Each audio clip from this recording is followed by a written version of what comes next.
And we're live. Hello, listeners. Welcome to the Story Told Twitch stream. I'm your host, Logan. We are proud members of the D20 Radio Network, as well as being partnered with Fool's Moon Entertainment. In addition to that, we're affiliated with Fanroll Dice by Metallic Dice Games. Enter the code StoryTold10 into your order to receive 10% off. We are here to play The Last Caravan. I'll introduce you to our GM, Jarn, in just a moment. Or Atlas, I'm sorry. But please come and join us in the Discord. We also have our AP this Sunday for Castles in the Air. It's a limited series. We're on episode 4 of 8 in that. And with that, Jarn, take it away. Hi, I am Jarn, just Jarn for short, and I am going to be the Atlas for this game, this adventure, the story that we're telling and we're participating in.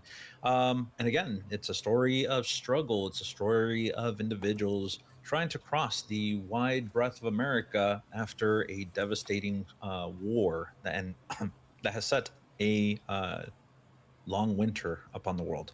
But I am just a storyteller. I'm the Atlas. Actually, as the Atlas, I'm a map. I'm a road map. That's what I am. I am a road map.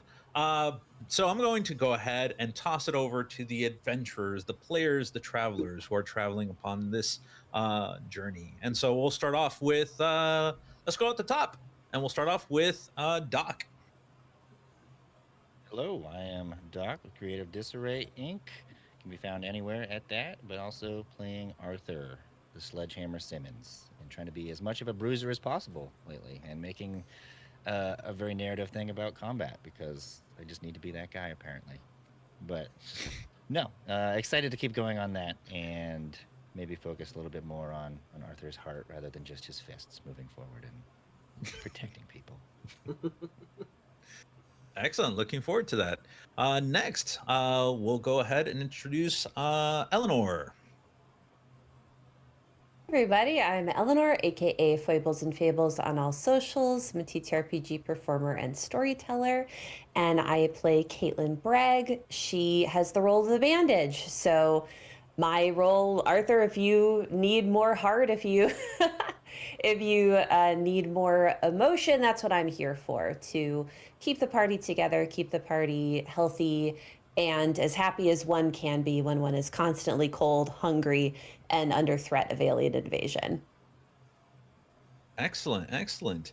Next, we're going to go ahead and introduce Logan. Take it away. Hello again, everyone. I'm Logan, and I play Ezra Wren, our resident stargazer, who's dipping a little bit into Lookout as well, and seeing what we can figure out and do with that. And yeah, I'm done. I'm sorry, I'm rambling. I told you, everyone, my brain is mush today. I feel the same way. Don't worry about it. All right, and next we're gonna have an Nady Danger. Close? Did I hit it? Did I get it? You nailed it. You got it. Awesome, because I watched the video like twice. Our last session, I watched it twice just to make sure. So now it's kind of weird that now I was expecting the other way. So here's what I'm going to do. Hi, everybody. I'm Natty Danger. I am a TTRPG performer, professional dungeon master, and all-around silly guy based out of Philadelphia. And I am playing Clint McCarthy, who is the talker of the group. And boy, do I, at great lengths. I can also tank grenades. If you don't know what I'm talking about, you didn't see the last episode, so make sure you check it out on the YouTube page at the Story Told Podcast on YouTube. I mean, did you tank it though? We'll discuss it later. We'll discuss it later. I guess we're going to find out. We'll find out. To find out. And finally, last but not least, Serena, would you like to introduce yourself? Hello, my name is Serena X Moon. I'm a social media influencer, content creator, and all-around internet person. And I'm playing Bug. That is her name. She is the wrench of the group, and she's just a little bit of a character.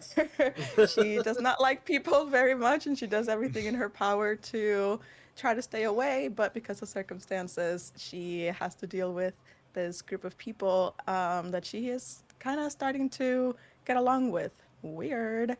So yeah, follow along. Excellent, excellent. And so, the last thing you hear is the shot The blast rings out, and in the night, it fills all of your thought. You're going to see that John's body John looms over Caitlin for a moment. You'll see that blood just like begins to pour out of his mouth as he's trying to keep it together. His body is collapsing, falling apart in that moment. Looks right towards Caitlin. You'll see that his dark hair kind of falls over his bright blue eyes, looking at her for a moment. And in that instant, you don't see this individual who is looking to cause harm. You're not seeing a person that is looking to be a villain. You're just seeing a person who is trying to survive, trying to help others survive. And at this point, you'll see that John looks at Caitlin for a moment. Some of his blood falls on top of Caitlin. And at this point, you'll see that his body kind of waits for a moment and then tips over and falls.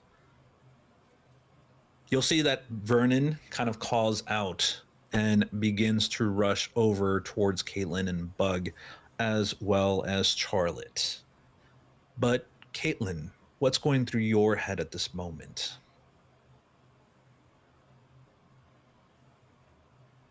There has been, since the world fell apart, a lot of desperate, angry men with guns. And for a lot of other people, that's new. For Caitlin, it's very much old hat.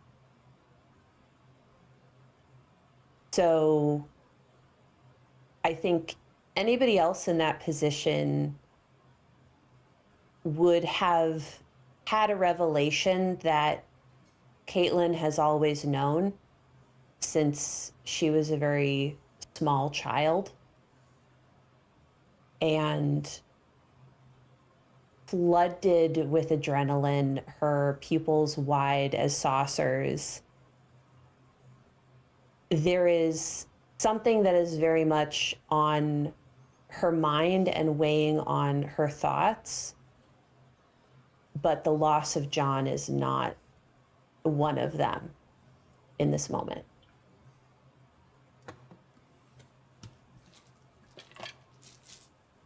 So he was standing over her, about to execute her, when he was shot.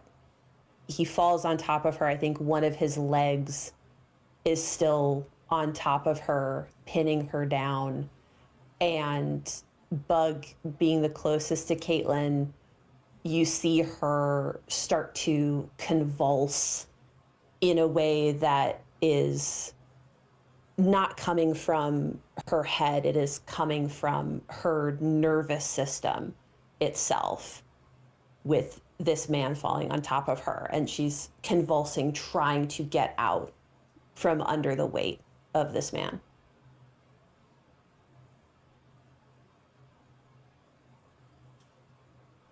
Bug, seeing that, will rush towards you. Who's around? Bug will be looking around me like, help, help, help. So behind where Bug is at, Vernon is just a few yards away. You'll see that he's kind of making his way towards you guys. You'll see that Lee, as well as Rose, are kind of following as well, kind of clinging on to each other. You're going to see that emotionally they're overwhelmed. And they're doing their best to kind of follow behind Vernon. As Vernon takes off, you'll see that both of them are kind of like trying to chase after him. And you'll see that Charlotte is there. She's leaned up against a wall and she's covering her ears and she's just kind of bawling at this moment, just crying due to the loud noises, due to everything that's been happening.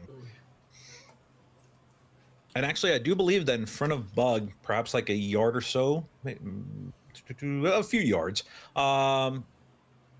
Arthur would be there with a shoddy.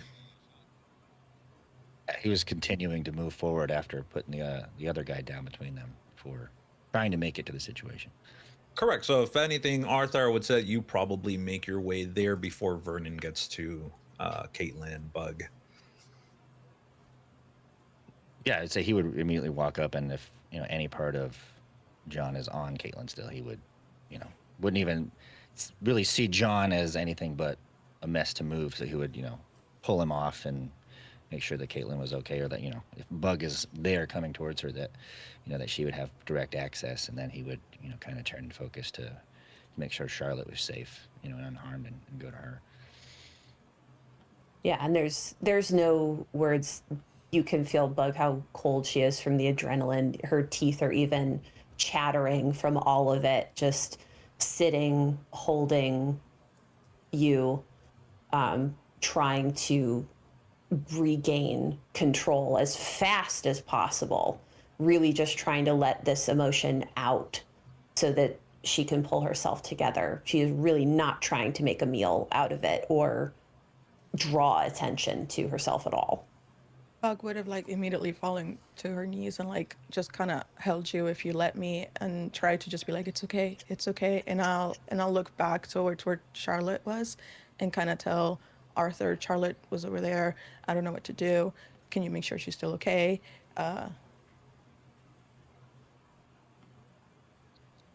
Okay. Okay. Take care of Caitlin, Bug. Yeah. Tell him I'm sorry.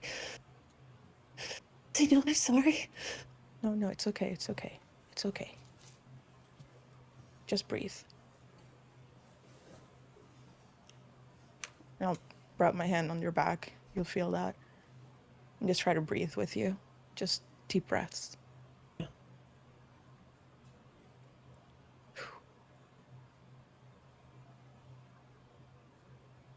Is Ezra still inside? Did he come out? Did Ezra come out? Ezra, shit. I don't know. I don't know. There was so much happening. I'm not sure. Where's We Clint? gotta regroup first. Are you okay? Can you stand? Yeah. Where's Clint? Clint! Yeah. In that situation, as soon as Arthur hears that, I think he would be, he would think about picking up Charlotte, and then realize oh shit, I don't know what kind of condition Clint is in. I can't bring Charlotte with me to go check on him. It's in his mind. He knows he needs to get there, but he was trying to do two things, and so he, tries to calm her, and then just says, Charlotte, it's gonna be okay. And he puts his hands on her. He's like, I need you to just hang on for a little bit longer, and we'll get you to the car. Bug and Caitlin are here. Trying to, knowing that he probably can't get to her. He's like, I just need. I will be right back. And then he just makes a beeline towards where he thinks Clint would have been, where he knows the explosion was, and is just kind of putting the shotgun over his shoulder and just full tilt for that. And even calling out as he gets.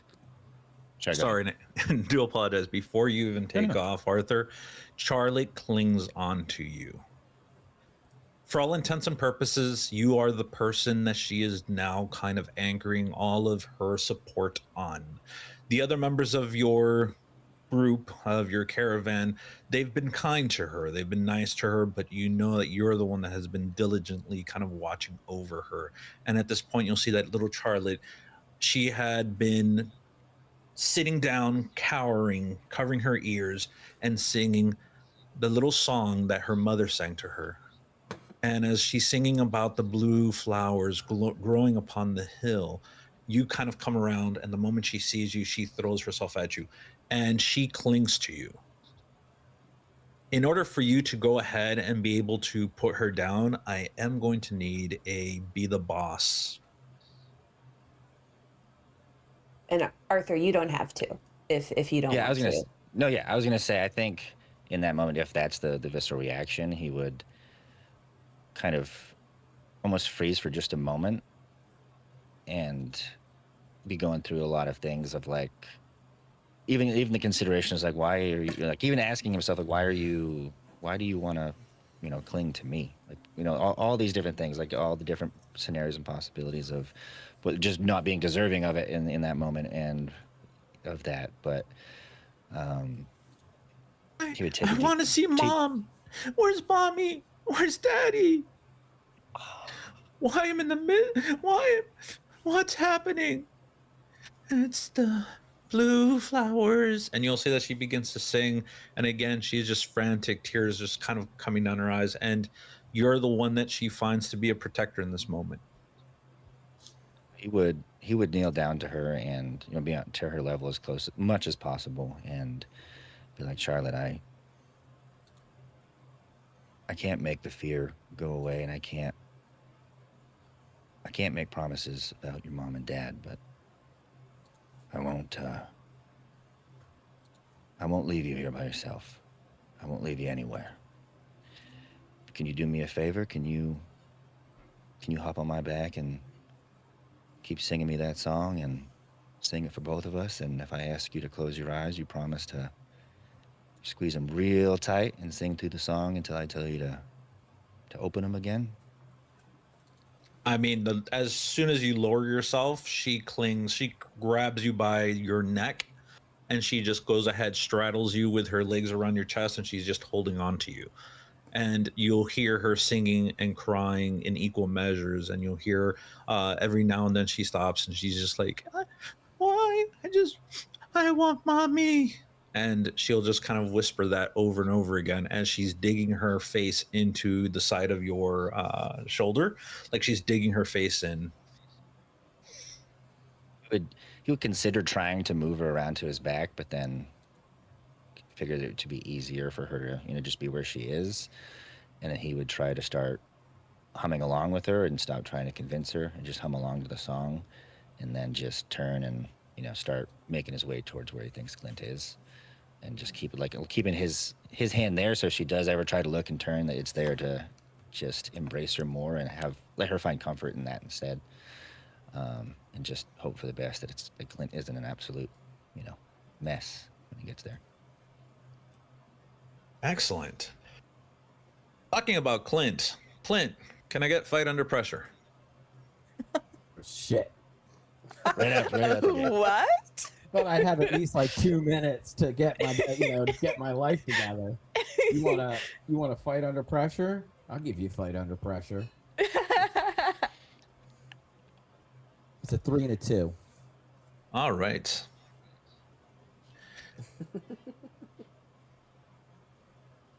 Clint, you've been in situations in your life.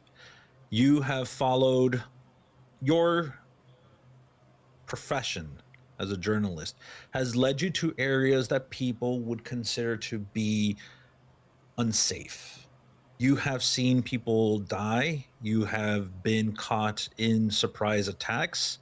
There was even one time where you had been in a convoy that had been assaulted, and explosions, uh, it just caused a scene to occur. And at that moment, cars went flying, people screaming, and somehow you always managed to survive. This is reminiscent of those moments. Somehow, for some reason, perhaps you, like, again, perhaps over some scotch or bourbon, you'd probably laugh this off, and it's just like, you're being punished for something. You should have been gone a long time ago. And the fact that that grenade only clipped you and did nothing else, well, you either are very lucky or the most unfortunate man to walk upon this planet. You let out this long groan as consciousness begins to seep in. You begin to feel the weight of your body. Everything seems off. Your body's in sheer pain. You're hurting. Everything is throbbing. Breathing is difficult. Clint, what do you think of in this moment as consciousness comes back, creeping into your frame? So I open my eyes and I'm laying on my back looking up at the stars. The sound of Bug calling my name shakes me from whatever sleep I was in, but it's faint over the ringing in my ears. I'm on my back, but I shouldn't be on my back. Something is wrong here. I know instinctively my hands move to the flak jacket that I have on. I know that I have my bulletproof vest. So if I got shot, I know that the the the, the impact would have been absorbed by it. And as my thoughts return to me, I suddenly realize that I'm on the ground, and it's this like repeating thing with this increasing amount of fear in the moment, right? I'm on my back. Wait, I'm on my back. Why am I on my back? Was I shot? I'm on my back. I gotta get up. I've got to get up. I gotta get up. And I go to try and push myself up, and the through the haze and the fog and the ringing of my ears, I can feel it just shoot all throughout my body. And I can't really tell if I get all the way up, but I suddenly remember that I don't have my helmet on. I don't have my helmet on. I have to find my helmet. And I think that Clint is now starting to use his hands to feel around him. First getting handfuls of gravel and dirt between his fingers, feeling for anything. Where's my helmet? I got to get my camera. Where am I? And he's reaching. So what it looks like to the outside is he's reaching for things that aren't there. He's reaching for a helmet that's not there. He's going for his camera because something happened. I should get a picture of it. And the synapses in the neurons in my head are just now beginning to fire off, and I grab something. It feels metallic. It feels like it has a grip to it, and I slide it back over, and it's the pistol that's still hot from when I just fired it, and I pull it to my chest, and I start calling out, and I go, Doc, I can't find my helmet. Am I hit?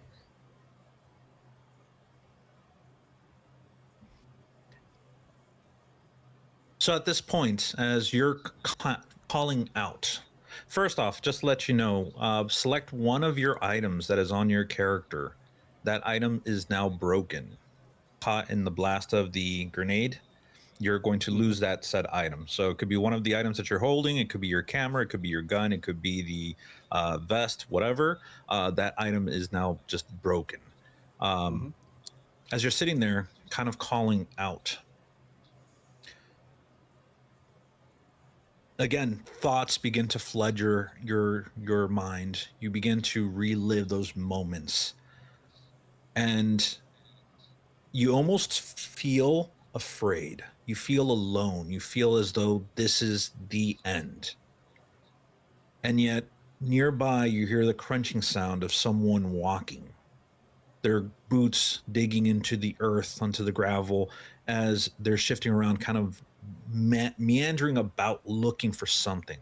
Upon you calling out to them, you'll hear the footfalls kind of start moving in your direction a little bit faster, and you're going to hear sobbing kind of being brought towards you. At first, you thought it was your own, and then you realize no, it's not. And then you're going to hear, well, Arthur, what do you say? Yeah, if he's having to search for him, he would be calling. I'd be like, Clint.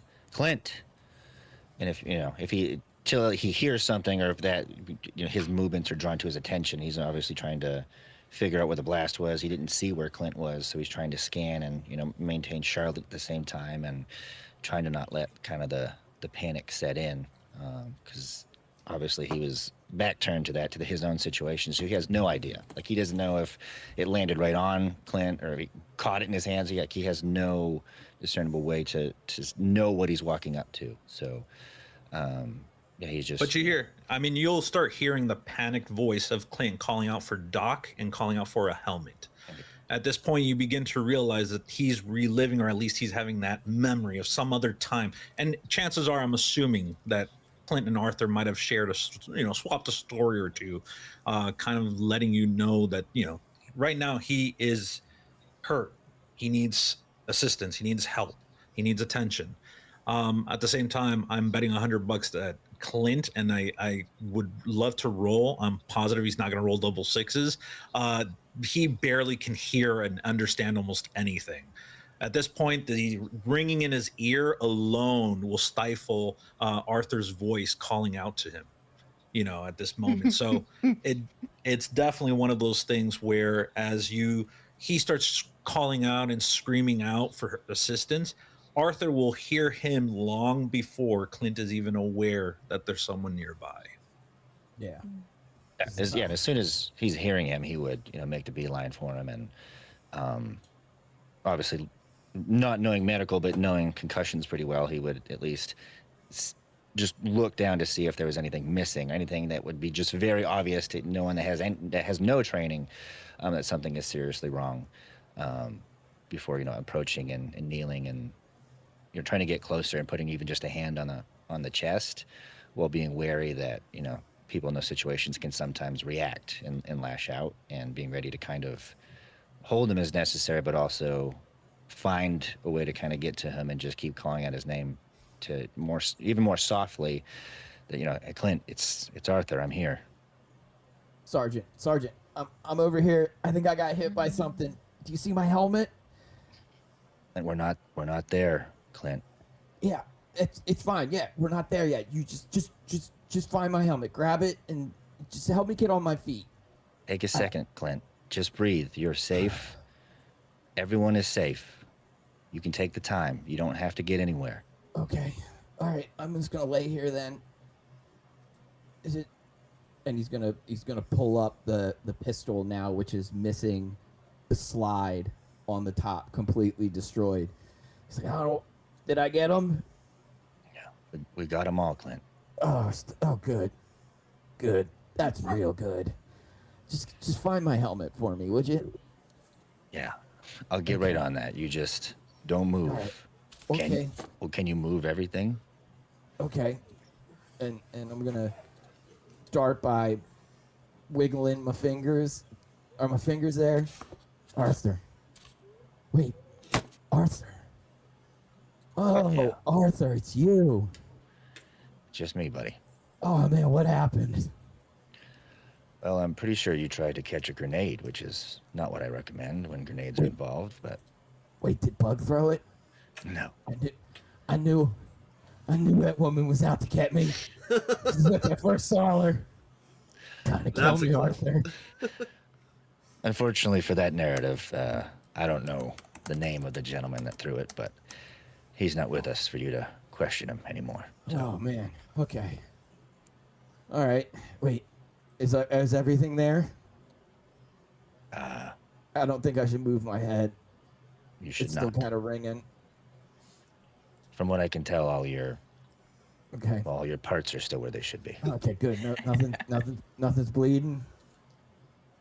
Is anything bleeding? Yeah, I don't know. No. He would have definitely several bruises, wounds. He'll probably have some lacerations. Again, he caught a grenade. He survived, but he did catch a grenade. Well, considering this particular brand of hot potato, Clint, I'd say that you're better off than you should be. Okay. All right. I'm just gonna lay here for a second. Yeah, let's do that. Is Ezra okay? I don't know yet. Okay. All right. He You wasn't, don't seem that sad. It sounds like everybody made it. So far, for better or Okay. worse, yeah. All right. That's good. That's real neat. God damn. Did I really catch a grenade? Wait. I mean, I will. Why am I on the ground? I should probably, and I'm gonna start trying to get up at this point as I start replaying it. I'm like, I should probably. Did you find my helmet? And he'll put his hand on your chest and kind of not shove you down, but Yeah, Clint, yeah. just everything is still fine. Okay. I need you to lay here and not move All right. I'll tell until you what, things Arthur. clear up a little better. I'll tell you what, Arthur. I think I'm just gonna lay here. Just don't go to sleep, all right? Okay. All right. So at Yeah, this I'm good. point,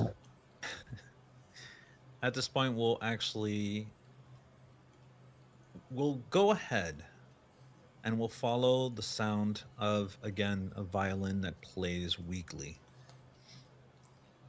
The sound is less something that's occurring of the moment. It is more of a memory that begins to fade as one begins to gain consciousness. Again, caught within those throes of awake and sleep. And at this moment, Ezra, Mm-hmm. you hear that violin sound begin to disappear.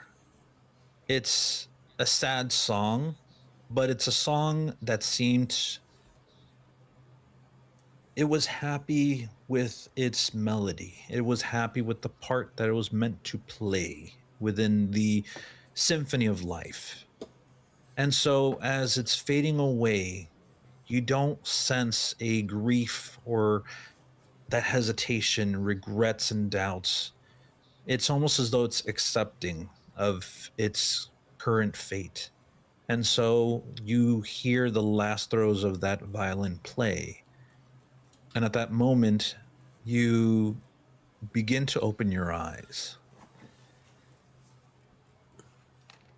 For a moment, you're looking at what you think is the scattering of small pebbles on a blackened curtain.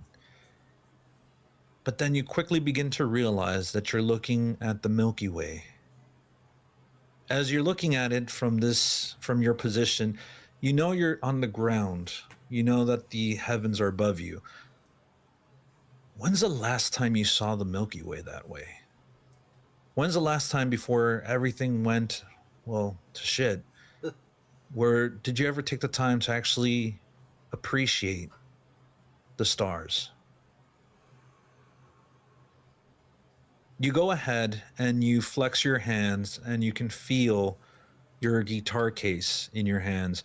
At this point, you begin to realize that whatever just happened to you was strange.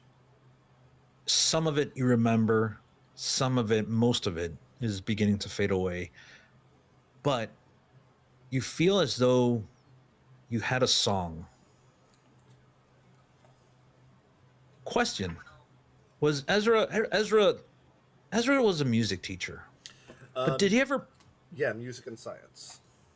Yeah, did he ever pursue music as a passion? Was it something to where he decided he wanted to like write songs or write music for any period of time in his life? No, I think that was something that he probably dreamed of doing, but paying bills and adulthood and life kind of made him realize that, oh, becoming, like, finishing school, getting a teaching degree, it was much more practical. It was much more, this is how he was going to. He settled, for lack of a better way to put it. Perfect. So that means that at one point Ezra had a song that he sought to write. Ezra had that one song that always escapes the artists, the singers, and the songwriters who eventually have to set down their instruments and kind of realize that life needs to be attended to, that we have to set aside our desires, our hobbies for the practical aspects of life to live another day. So Ezra has that song that has always been escaping him, the song that he's put perhaps a few lines, perhaps has kind of written up somewhat of a melody, but it hasn't fully been fleshed out. And at that point, as you're lying there, you remember a portion of that song. You remember the feeling of you writing or at least putting it together. Ezra, do you remember why that song was so prevalent for you? Was it about something, somebody, a place? Uh, I think it was probably I think it was probably about the relationship he had with his grandfather. I imagine I kind of get this impression his grandfather kind of took care of him a lot growing up, and it was kind of about that and like how his value system and his ethics kind of distilled into these like lyrics and melody that reminded him of his grandfather.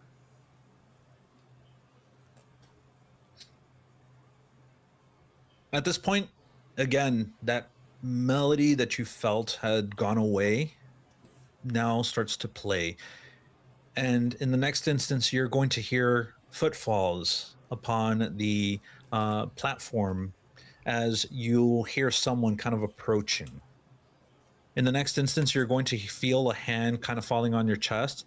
You're going to see Vernon's head come into view, and he's looking at you for a moment, kind of like blinking. He's just like, "You all right?"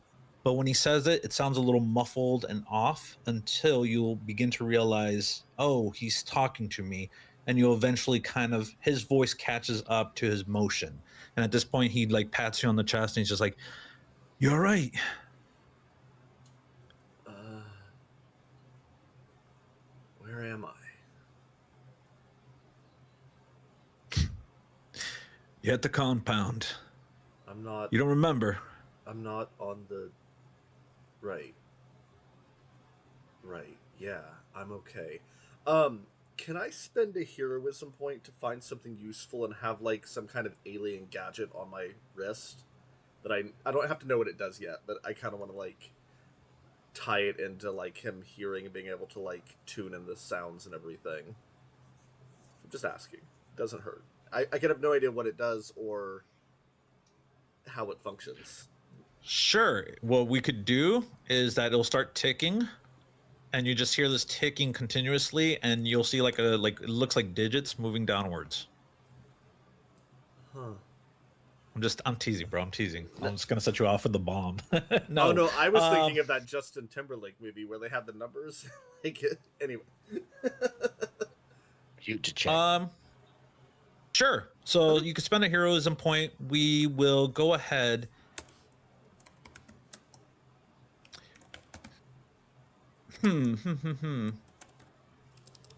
Instead of something that you find on your wrist, Sure. on top of your guitar case, you're going to see this strange item. You don't really know what to how to approach this. It's again this combination of both biomechanical components. It looks fleshy on some parts, it looks metal on the other. But for the most part, you feel an affinity to it. You don't know exactly why. And at this point, it'll take up one space. It's one space in your inventory. This item is going to be a mystery for you, and you can over time try to deduce what it is exactly. But I will say that you feel, for some odd reason, an affinity to it. Okay. You don't know exactly just why yet, but you feel an affinity to it. And so at this point, you'll see that Vernon goes ahead and he grabs you and kind of jostles you up, lifting you up from the ground. You feel your world kind of spin for a moment as you begin to balance. And at this point, you'll see that Vernon goes ahead and he's just like, "Damn. Seems you all survived. Question though, have you seen Gato? Been looking around for her. I can't find her." Do I remember anything about Gato from my experience? You remember Gato talking to you the night, like you were heading into the quarters where you guys were going to spend the night, and you remember that conversation. That's the least. That's as far as you can remember. Okay. Where Gato may be. No, I haven't seen Gato in a while. How did I get out here? What's going on? You'll see that Vernon goes ahead and lets out a long sigh, and he's just like, "John and his men decided to go and hunt that thing. Well, they had gone ahead, shown up, and caused a bit of trouble. I thought most of you would have been, well, killed, shot, but somehow you all survived. And luckily we've survived as well. Oh, your companions are behind me if you want to go see them. I'm looking for the others. You'll see when he nods and kind of like points towards his back. Following the wall, the perimeter of that building, you're going to see Caitlin and Bug kind of like moving together, like walking. You're going to see that Rose as well as Lee are also kind of like following behind. Again, they're less. They're more hectic in this moment because of everything. Rose is just crying, just bawling out, and Lee at this point, you can see that he has like these trembling hands. He, just demonstrating the fact that this was a lot for both of them. I put the device in one of the pockets of the guitar case and swing it on my back and limp towards Caitlin and Bug. Yeah, and Caitlin will rush to meet you. Ezra!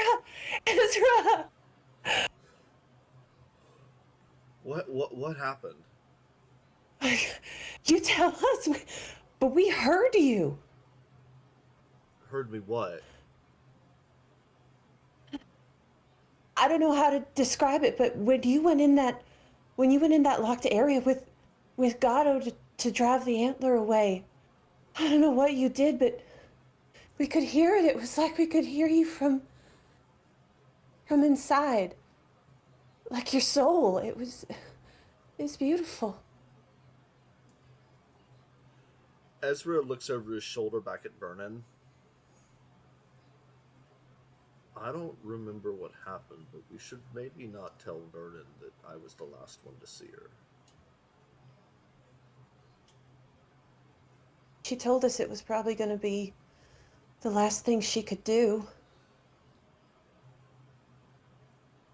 But her body was, and she looks at Bug. Her body wasn't in that room with you? What room? Can we point to it at this point? Yeah. At this point, you'll see that Caitlin points towards the door. The lock that had been there kind of is gone. And at this point, the door just stands there. You'll see it kind of ajar just a bit, a darkness coming from the other side.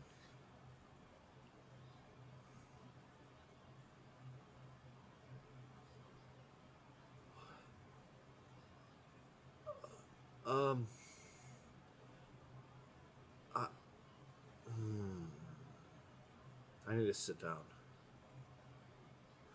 Of course you do. Where is everyone else? Clint got real banged up. Arthur's got him, and Arthur's got Charlotte too. We're all gonna meet where we can. The antler stepped on the quarters. It's been real messed up. It's gonna be okay. It's gonna be fine. Everything's gonna be fine. You're back with us. What happened? We need to go. We need to go. We will. We will. Of course we will. Let's find you a place to sit down. Bug, can you help me? Yeah, for sure. It's gonna be Come okay. on. Before I forgot everything, I connected with that thing. The antler. Before I was calm. I could have got it to go away. What is wrong with us? But you did.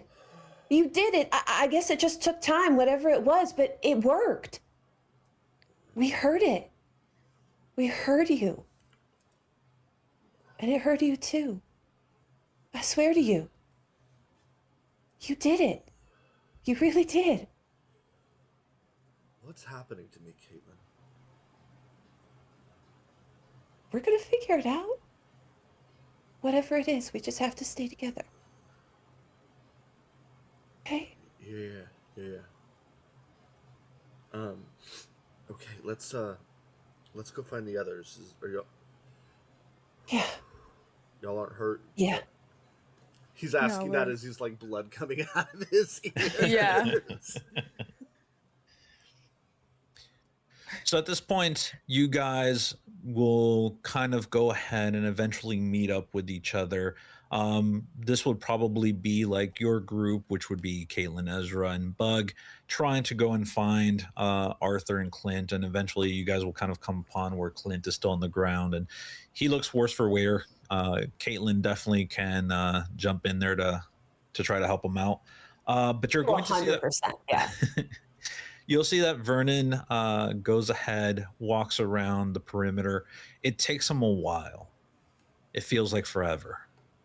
Eventually, he makes his way towards the building, the one with the door. And at that point, he pops it open and steps inside. And you'll see that he looks like he disappears for a while. And in the next instance, the door opens up slowly. And you're going to see that he's stepping out. And he has Gato in his hands and her lifeless body. And you'll see that it's this, her, the old, face, the leathery face showing her age, the gray hair, the gray eyes. And you'll see that he kind of steps out with her. And this entire time, Vernon has been strong, really strong. You'll see that he kind of breaks for a moment. You'll see like tears begin to stream down his face, and he goes and walks her over towards the main building where the tree had fallen, trying to find a place to settle her down. And he kind of just falls back into old habits. The others kind of go ahead and join him. And at this point, you guys have some time to yourselves as a group. What would you like to do? I'd like to say that Bug has been side-eyeing Ezra a little, like a bit, just kind of like, what the heck? Is he okay? What happened? And just kind of, yeah.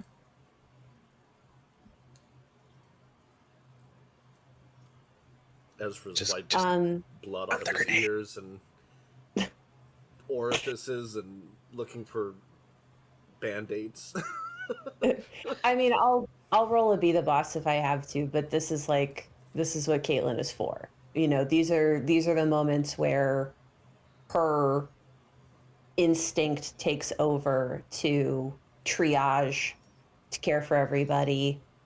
I think she would definitely notice Vernon's moment, and she's like in the middle of, checking Clint for, breaks or fractures. I don't know how Clint is reacting to any of that, but it's happening. Sorry.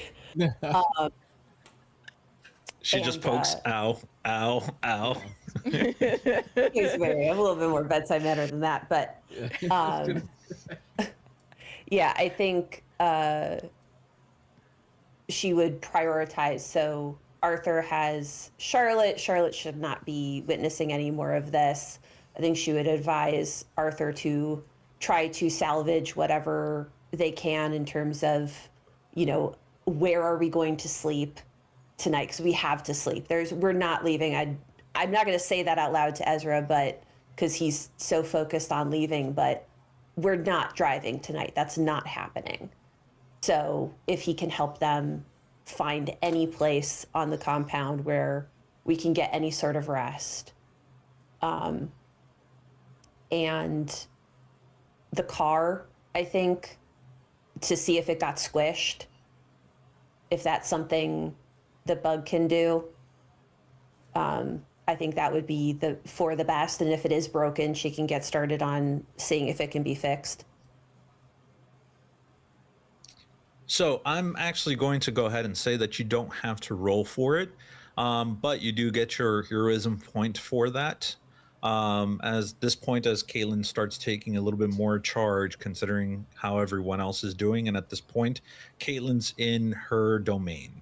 She's here directing, the injured, the infirmed, and at this moment, she's doing the best that she can. So at this point, Bug, would you like to go investigate the car? Yes, please. To tell a long story short, you make your way towards where all the vehicles were at. As you begin to approach, you're going to notice that trees that the antler had passed by, as trees are toppled over and clearly indicating that the antler had moved by here. At this point, as you look towards the area where the cars are at, you're going to notice that most of the cars are destroyed as the antler had just rummaged right through them. Thankfully, though, the aluminum falcon stands. Our Lady. Thank You'll God. you'll see her. I didn't realize I was holding my breath. You'll see her glistening in the starlight as she's there. You kind of walk over, and at this point, again, you remember just having been there a little bit earlier with Clint, and kind of just seeing the car and everything else in between. You're going to notice that due to the fact that you guys parked so close to a tree, the tree actually braced the impact from another fellow tree that would have fallen and toppled over into the car. And thankfully, the aluminum falcon is still okay. At this point, you go ahead and sigh with relief. At this point, I what? You sigh with a bit of relief. Oh, yes. And I think if it's close enough, the others would hear just a shout of excitement and like relief, just be like, yes. Yeah, just I was echoes like, through yes. the mountains. Yes, and so then I would not need to repair it. It is still in good conditions. I mean, good is it's doing a lot of heavy lifting in that. Hey, Okay. Watch your tongue, watch your mouth. that's our favorite NPC you're talking about. That's our Goblin the Goblin. You were treading a line right now, Atlas. Can we give the aluminum falcon the good boy imprint, please? Right. That's a good one, actually. I'll go ahead and repair it, and I'll say that Bug, with everything going on, she'll just make sure that it turns on, it runs, it's still good, checks all the tires, nothing is popped. And if I can also hack at the working sensors that we were doing while at it. I will say, so the only thing though, and you play with how you want to approach this. You've been through a big moment. This is a lot like this is a lot of stress upon you, upon your companions, everything else in between. I wouldn't say this is the best time to work on a car, but you are Bug, so it's a possibility that this is the way that Bug just unwinds, is working on this car. So I'll let you decide. You can definitely work on the car if you like. We'll just say that that's going to be one of your checks when you do the upkeep, or the travel check, I should say.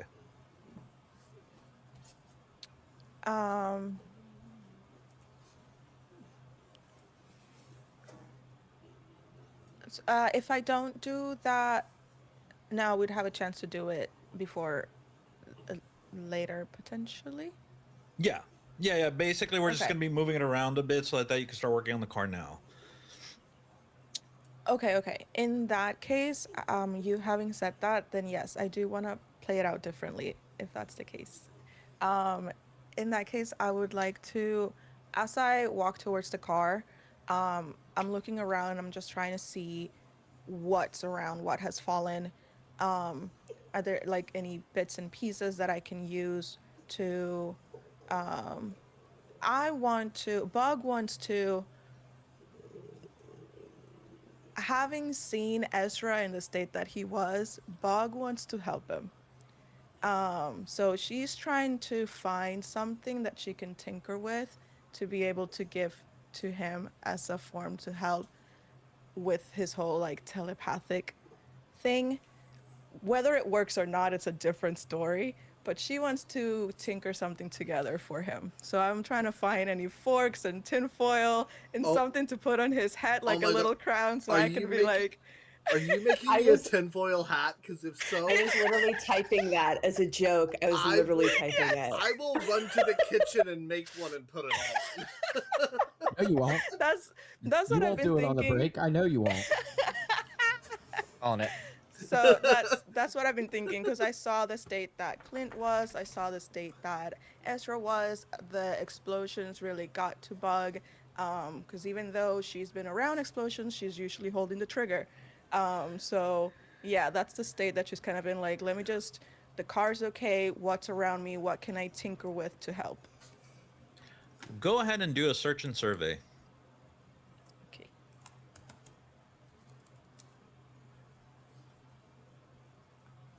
A 6. Nice. Don't look surprised. You knew what you're doing. That's right. Never in doubt. So as Bug is looking around, you're going to notice that the other cars, the other vehicles belonging to this compound are there. Some of them are destroyed utterly. I mean, there's nothing you can salvage from that. But you're going to notice that one of the cars, it's a truck, a pickup truck, seems to kind of have been situated and parked afterwards. So you kind of remember more or less, and again, this is when you're with Clint, you remember how the cars were kind of lined up and parked. You're going to notice that one of the pickup trucks is there. This one, a tree has fallen on top of it, but the truck still stands, right?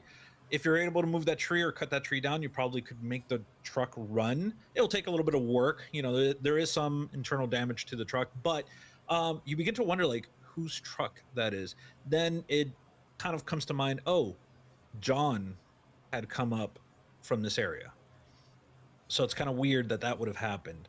And as you decide to kind of like investigate the truck a little bit further, going into the truck, looking around, you're going to see, like, you know, odds and ends. You're going to see like maybe a few handguns, maybe a rifle, some rounds. But amongst all of that, you're going to see something that you've never seen before. This thing seems totally alien to you, the technology.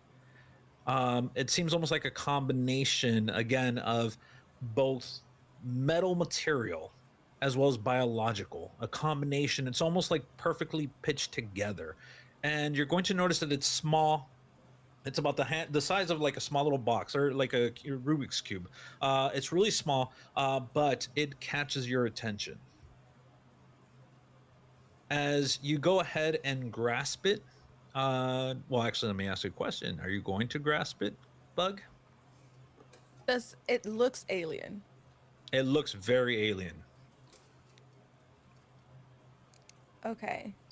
Yeah. I'll grab it. I'll be like, perfect. As you grab it, you begin to, again, you're kind of holding onto it. You're tinkering it for a moment, just kind of like looking at this, and it seems so odd to you. Um, you're going to, hold on. Sorry. No, don't worry. It's not a bomb. I'm not going to kill anybody. I am going to need real quick, and I do apologize. I need be the boss. Okay. Uh, okay. 2. You begin to tinker with this box, and at this point, as you're tinkering with it, the box kind of opens up. You don't know exactly what you did, you don't know what you pressed, but it does open up. In the next instance, you're going to see like a fleshy part begin to move around for a little bit. It kind of surprises you. And in the next instance, you begin to hear again this you begin to hear this music, and it begins to radiate out from the box. And as this music hits you, it feels as though you are taken to your happy place. At this point, you don't know why, but you're like in this euphoric moment. The world seems to be at peace, everything seems to be great, and you won't be found until the next day when either someone comes looking for you or you wake up. But you're right now in your happy place. Well then. Perfect.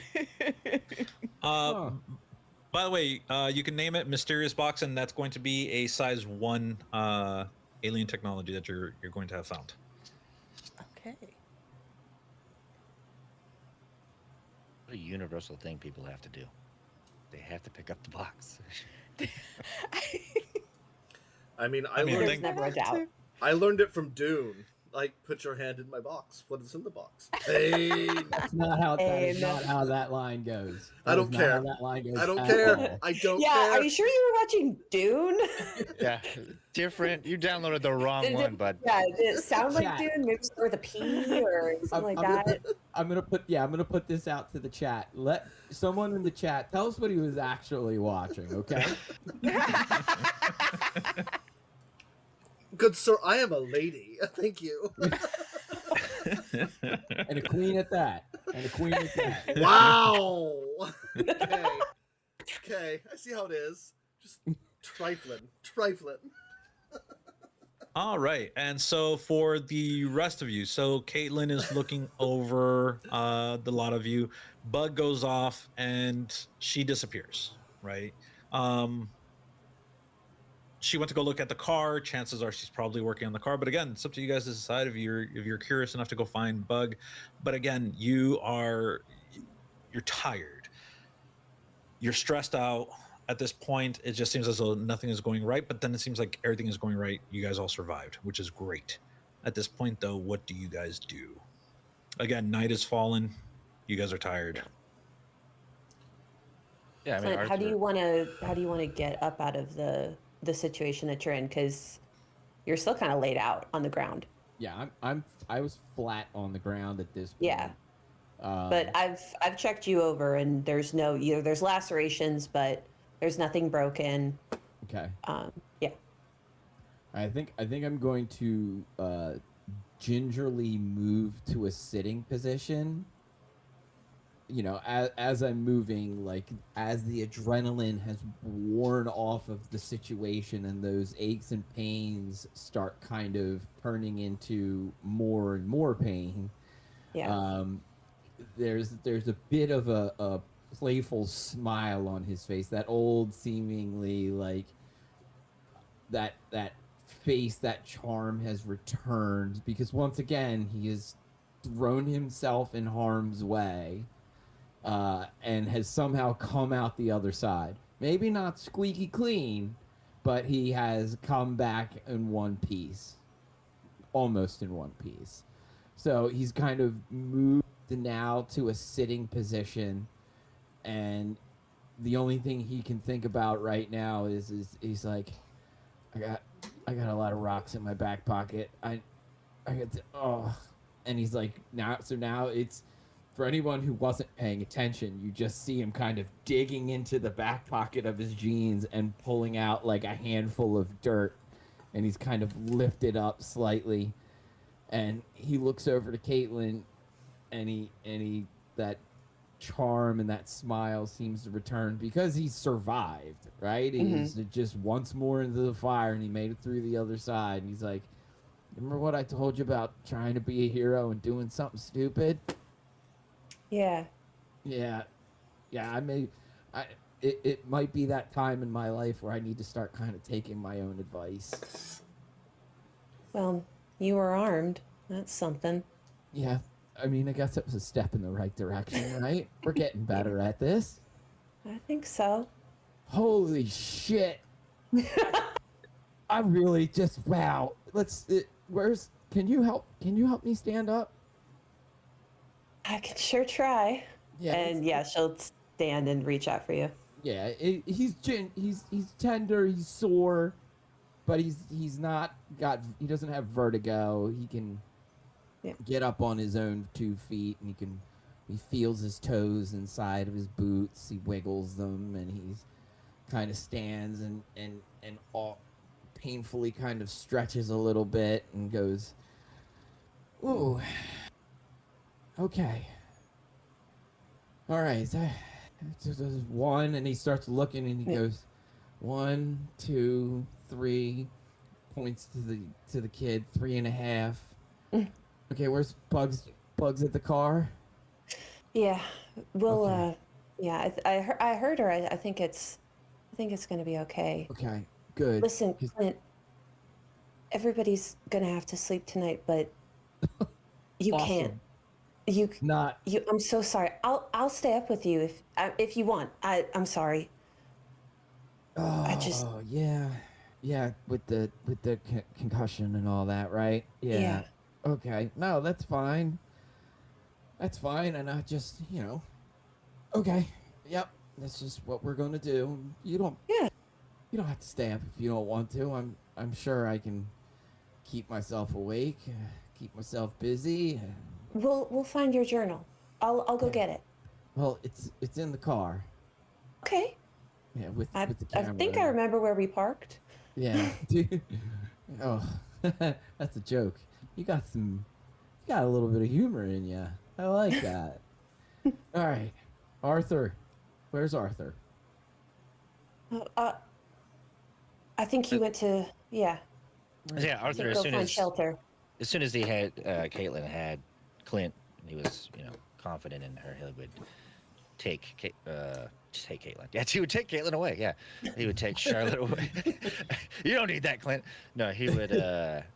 Yeah, he would take Charlotte and start to go look around. Understanding he would be in that mode of kind of just not pretty much falling in line with more or less the orders that Caitlin was giving out. I mean, they made sense. They wouldn't Sure. say anything that he would refute. So, yeah, he would begin the search of anything that survived item wise that he could find, comforting Charlotte, and also continuing to hum and keep himself distracted from everything else, but also, like you said, try to find a good place to sleep that is stable enough that maybe isn't the creepy building. Mm-hmm. Hmm. All right. So it's just the two of us, or the three of us. How are you doing, Ezra? You got some blood. Is that new blood around your ears there? No, I think it's from earlier. Okay. Do you want me to? Do you want me to? Do you want me to get that? Do you want me to get that for you? N- no. No, I'm Okay. cool. All right. I was just checking. Why do people do that? Like, moms would do that all the time at school. So Mm-hmm. weird. Like, Mm-hmm. I might be concussed. Hey, that makes two of us. And I'm gonna kind of playfully like wrap my arm around you. You doing okay? Relatively. You don't have to get specific. Actually,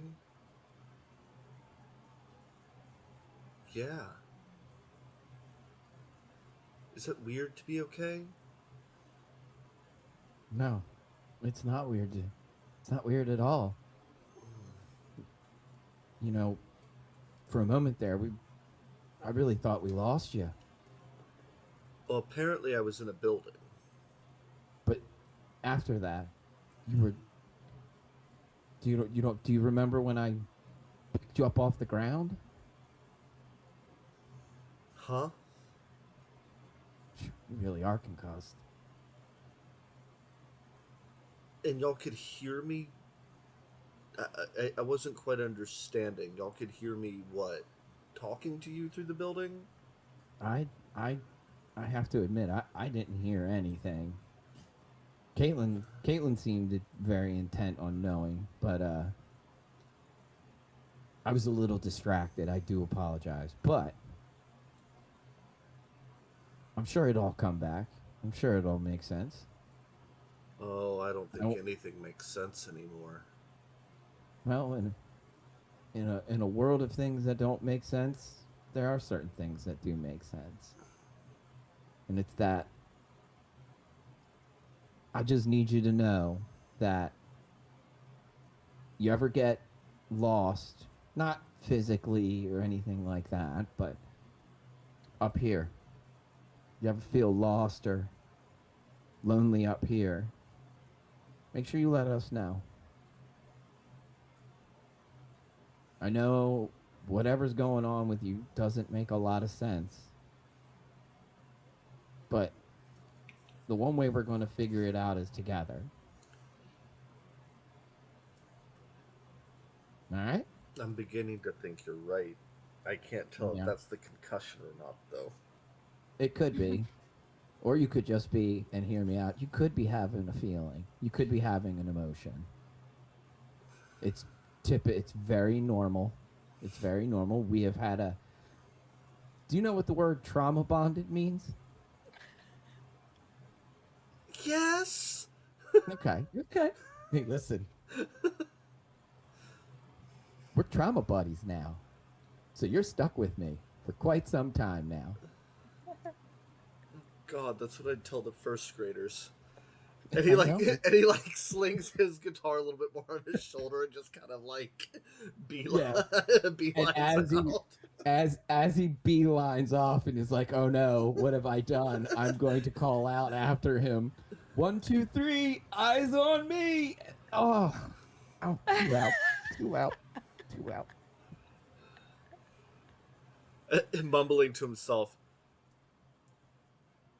I don't agree with gun control anymore. What's happening to me?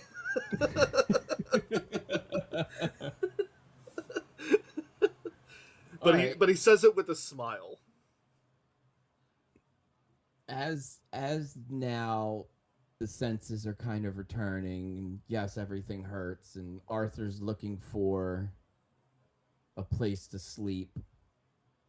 I think at this point now that like Ezra has walked off and it's just Caitlin and Clint, he's gonna turn to Caitlin now and address the thing that he noticed but hasn't really brought it up yet. Caitlin, you got a lot of blood on you. Oh, yeah. Most of it's not mine. Are you okay? I'm fine. Yeah, everything worked out. Has anyone Don't ever worry about told me. you? Don't worry about you. Has anyone ever told you what the definition of fine is? Yes. Okay. So are you fine or are you okay? I'm okay. Because it's okay if you're not.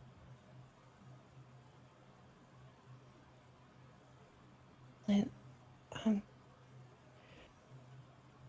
I'm okay. You shouldn't be thinking about this. Your head is rattled in a million places. But here's the thing. I'm on the other side of it.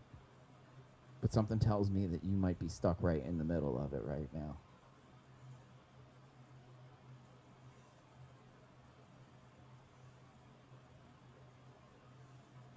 I don't know what you want me to say. You don't have to say anything. Just know that if you're not okay, it's all right. You went Thank through you. something, the last 48 hours is enough scary stuff to last quite a lifetime. And if, you know, I know that so many of us look to you as the warm, tender, emotional center of this group. And for what it's worth, you are. Everybody needs a little help sometimes.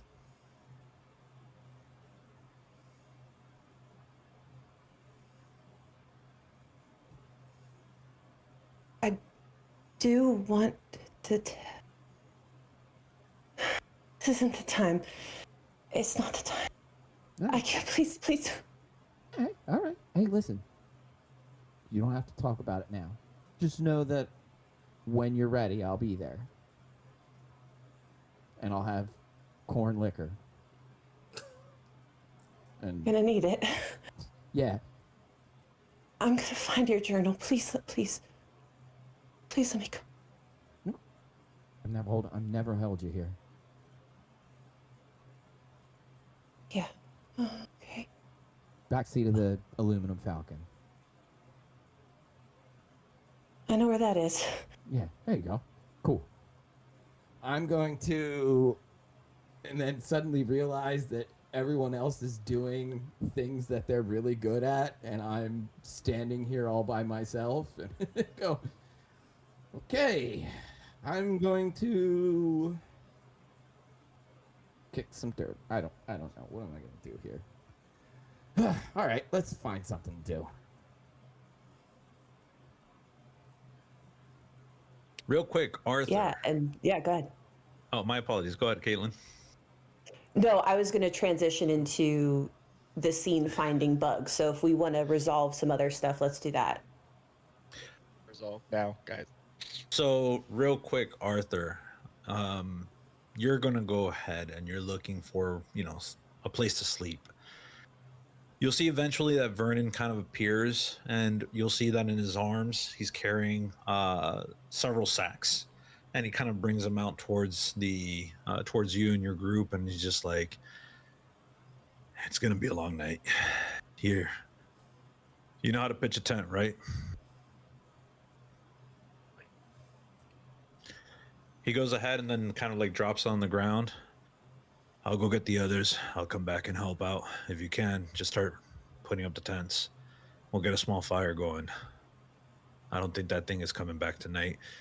And, well, I don't want to be sitting here thinking about it. It's a bit too much, even for me." Sometimes all we can do is keep moving forward regardless. You'll see that he kind of like nods towards you, and then he looks down and he sees that, Charlotte's clinging on to you. She's quieted down a bit, and at this point you can feel the rustle of her little hands on your back as she's like trying to just play with something. And he comes on and he goes, "You're a good dad."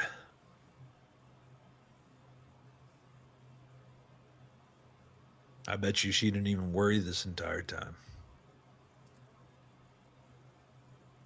And Arthur just looks down, like he doesn't have a response. Like he feels like he would look like he got, gut punched. To be honest with you, like he just got caught completely off guard by a literal punch, without trying to hide it as much as possible. But, and he would have like no response. Like it would be something that kind of like that phrase specifically would have shut something down that he didn't know could be still shut down. You'll see as that awkward silence kind of lingers for a moment, Vernon goes ahead and just kind of like clicks his tongue. He's like, "Let me go get the others. I'll be back." And with that, you'll see that Vernon goes ahead and kind of just like walks off. He only pauses momentarily to kind of like look once more towards what he had known as home for these last couple of months, if not years. And now it's all gone.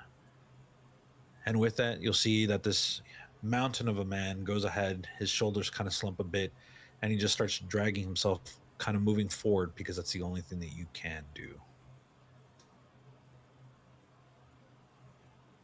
Arthur, what do you do with that? He would probably be kind of almost almost more stunned by him even saying specifically that, than like the entire event. Like he could have went through all of that and slept soundly, and then that um, kind of re-broke something in a way. So he would probably take a moment and then go about it the same way. Like the keep moving forward mindset would kick in a way that he's not giving himself time for that. So he would check Charlotte and Charlotte, do you want me to put you down, or do you want me to do you want to help me with these tents, or would you like to hop on my back and, I don't know, keep trying to rest?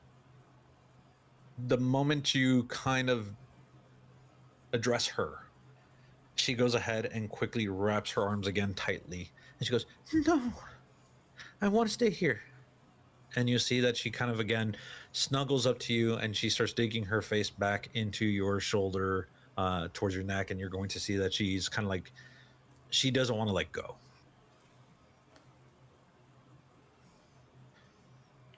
But give her a little squeeze and hold it while he continues to speak. Like, Charlotte, I won't put you down, but can I put you on my back? You can squeeze as tight as you need to.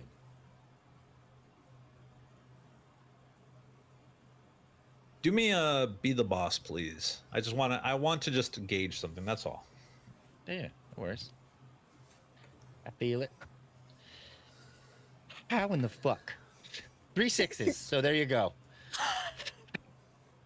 No. 3 6s. Yes, but no. God. Triple six. I was just trying to mean- gauge something, but sure, go ahead, get your heroism point. Just show off there, buddy. You'll see that Charlotte at this Alright. point, kind of as you address her, it takes a while. I'm not going to say that this is just a few short words and phrases and that's it. It takes a moment, and finally, you kind of like lower yourself a bit, and with that, you press upon her again, and you're like, you don't have to get off me, but if you can move to the back, or if you're strong enough, you just move somewhere else where I can actually be useful. You'll see that Charlotte, she begins to hum her song, her little lullaby. And at this point, as she's beginning to kind of like recapture that song of hers, of her mother's, of her father's, what would you say in this moment? Like you're trying to um, bring about her to motivate her.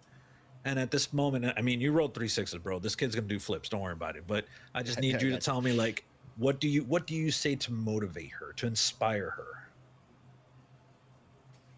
3 6s, Jesus. I know, right? I feel like I have to come up with a 3-6 phrase now. I don't.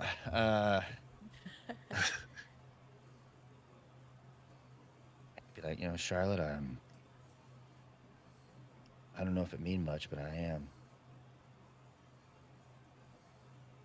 I'm proud of you.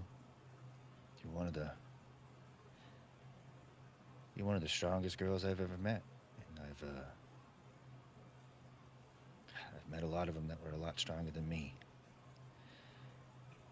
And I know you're not very old, but I know the world has not been very kind to anyone, but I know that as long as we have little ones like you growing up, we have a chance. So, if you'd like to teach me that song, I'd be really happy to keep singing it alongside you, and I'd be really happy to teach you how to swing a hammer if you'd want to learn something along the way.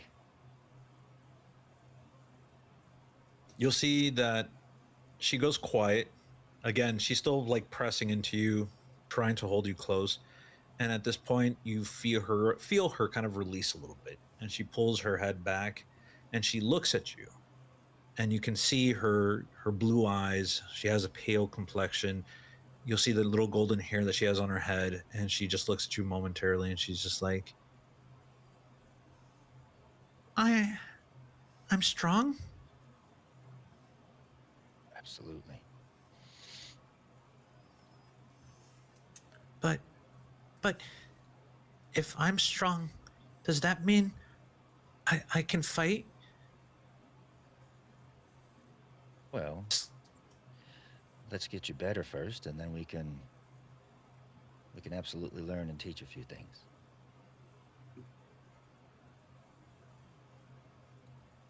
You'll see that she nods her head and she's just like, okay, yeah, I want to fight. And you'll see that she begins to let loose a little bit more. And at this point, she motions to be let down. And you'll see that she kind of like walks around, and you'll see her kind of like amble over. She grabs like a little stick, and then she just like poking the stick at the ground and stuff like that. And she's like, hiya, hiya. And she's doing like little martial arts. But she kind of stops momentarily and she looks back and she goes,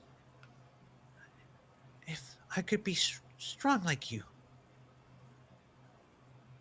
I want to be strong. And then you'll see that she goes ahead and again, she starts flicking with the stick on the ground, kind of like caught in her own world where she is this valiant warrior, and kind of again, just very emboldened by your words. At this point, you realize she's not on me anymore. I can do things.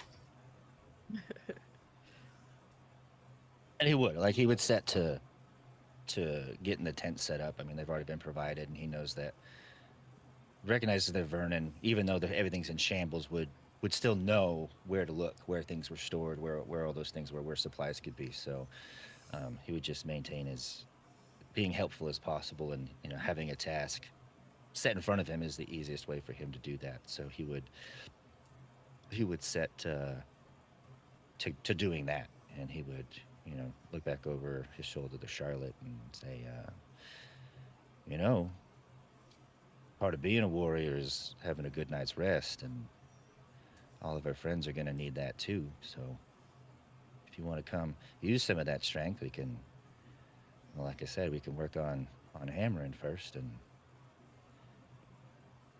well, I could even tell you the story about the first time I ever set up a tent. My boy was about oh gosh, must have been about the same size as you. You'll see that Charlotte looks at you and she's eager to hear your story. And at this moment, would you allow her to like swing that hammer on one of the pylons to get like the tent into the ground? Yeah, he would kind of like, jam it down in, and then, yeah. Yeah, you know she's not going to effectively do anything. She's just going to be like swinging and missing in kind of scenario. You'll see that she does exactly what you expected, and again, those memories begin flooding back towards you. You've seen this before. You've done this before. It might not be exactly alike. In that instance, there wasn't a giant antler monster, and there weren't people trying to shoot at you. And these strangers you just met that had become close knit friends of yours, if not family at this point, got into weird antics. But the similarities are there, and you'll see that she goes ahead and she swings the hammer the first time, and she misses, and it hits the ground. And then she goes ahead and she says, "It's broke," and she kind of waddles over. And at this point, she just like goes inside the tent, trying to like find a just more curious about the inside of the tent as you're trying to put this thing up. And so as you continue kind of putting down the tent and setting it up, when you pop your head back in, you're going to see that she's gone ahead and crawled into a little ball in one of the corners and just kind of passed out. Oh. Allow himself a little bit of a self chuckle, and kind of be stuck in the moment of like how much it mirrored the previous situation, and he'll fight really hard for the regret to not really take over. So in order to do that, like you said, he just goes like full on into the task of making sure all the other tents are set up and laid out, and focusing it on hard enough to get it done before before everyone needs them, that type of thing. Excellent. You'll be under your way setting up most of the tents before Vernon appears. You'll see that he brings out a few more items with him, small, like some chairs, foldable chairs, as well as a few items to like start a fire, stuff like that. You'll see that Lee and Rose are kind of walking. Rosemary is walking with him, and you'll see that they're a little bit more at ease. And at this point, they kind of Rosemary just like falls asleep immediately. She'll grab one of the tents and just kind of just crawl into it. Lee will just sit outside for a moment, just talk with Vernon for a while. And for the most part, it's, as the fire picks up and it starts to kind of push back the darkness and allowing the warmth to kind of fill in the area, again, you can almost close your eyes. And if you had a few beers in hand and perhaps a small radio, you've done this before. You've seen these scenes before. And it brings the people together. But two of the people that are not going to be there is going to be Bug and Caitlin. And at this moment, Caitlin, you're walking along the path that had been situated, leading over towards where the cars and the vehicles are at. It's dark. You have your flashlight. This is a strange location. Strange things have been happening. And at this point, the only thing you can think of is, where's Bug? Where's Bug? I need to see Bug. I need to make certain that Bug is okay. It's almost odd to you, though, as you start clearing towards the location where the cars are all parked, you begin to hear music. It's almost radiating from one of the pickup trucks where a tree kind of is toppled over it, pinning the truck down. And this music just picks up. It's a soft melody. It's something almost surprisingly tempting. It's as though like every step that you're taking towards that music calls you as well. And you can swear for a moment you heard Bug saying something. But the funny part isn't that it came from that location. It's almost as though her voice was with the music. What do you do?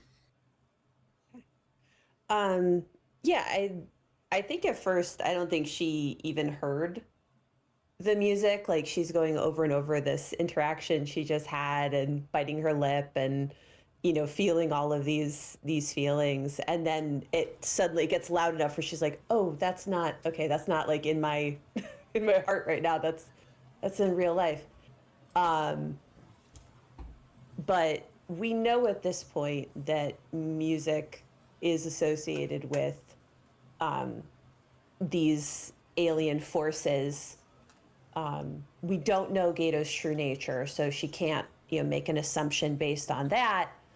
But it's, and the fact that it is a tempting sort of sound, a luring kind of sound, I do think that Caitlin would pick up on that very much and immediately be extremely wary of it. So, yeah, one hand on the flashlight, she goes right back into that same position that she had before when confronting John, with the flashlight on top of the handgun, and will creep forward as best as she can with her squeaky plastic shoes. Excellent. Go ahead and be the boss for me. Hey.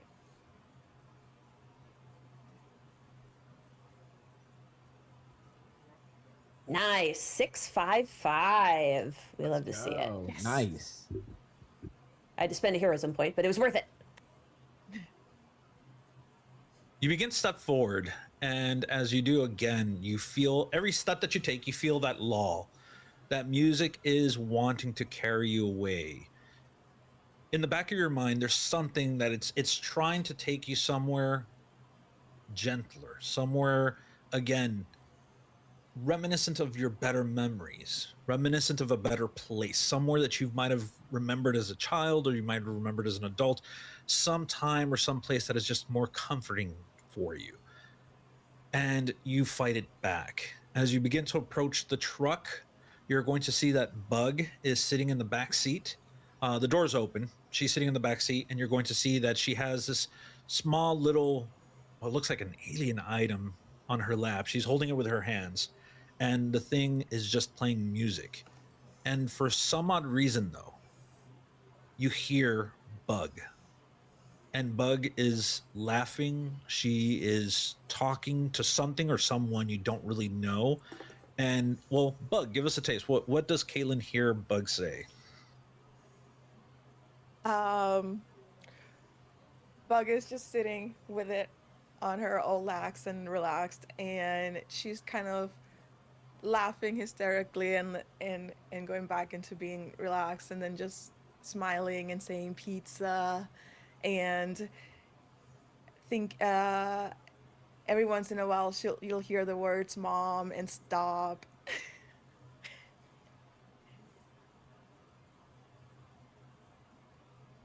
Yeah, I'm justifying because I rolled so high. I just sit beside Bug rather than, well, I take the hoodie off again, inside out, so my hands are still in the sleeves, and I sit next to Bug. Hey, Bug.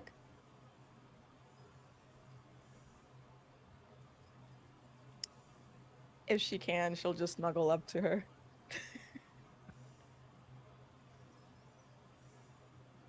At this point, Bug, feel free to interpret this. Caitlin's presence can be felt. She can speak to you, but you're in a euphoric moment. You're like, again, in the happiest memory you've ever had, in the happiest moment you've ever had, and everything feels great.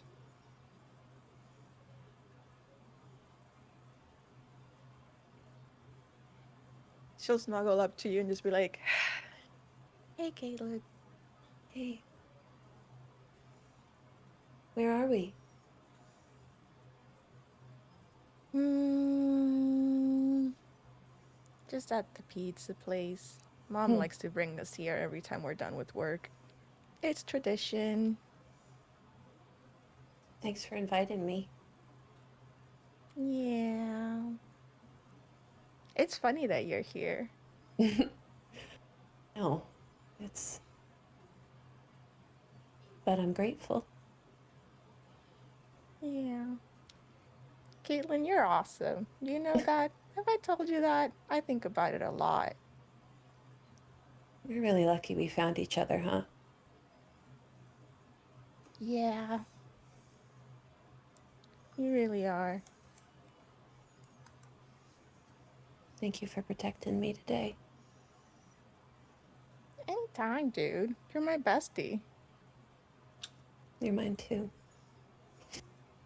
But you can't do that again.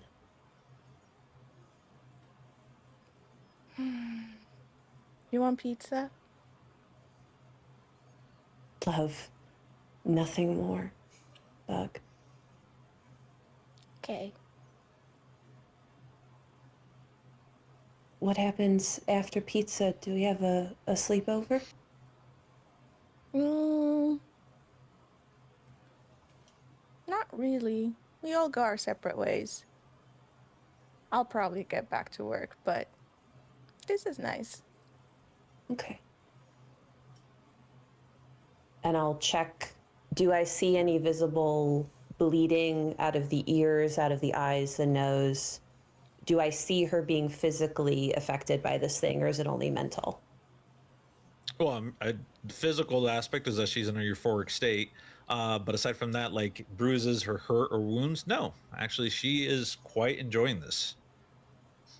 And at this point, I guess the question that Caitlin needs to suffer in answering is, do you wake up your friend? I think she'll talk her way through the pizza day and then ask her, so you ready to go back to work?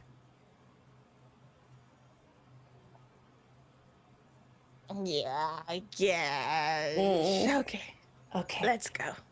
let's Only if you're go. here. I'm never leaving you, Bug. Okay. And the hoodie goes over the device and she pulls it to her chest. The moment that it leaves Bug's hands, you'll hear a clattering coming from the device, and then the music stops. And in the instance that it stops, Bug, you awaken. And you're like looking around, and again, you're just kind of like surprised. Like Caitlin's just sitting right next to you, and you're like, wait, where was I at? Yeah, I was in the back of the truck. There was an alien thing. And you kind of just start realizing all of that. Do I remember our conversation as well? I will leave that up to you because you definitely have that want and desire for pizza now. And you just remember that pizza place that your mom used to take you.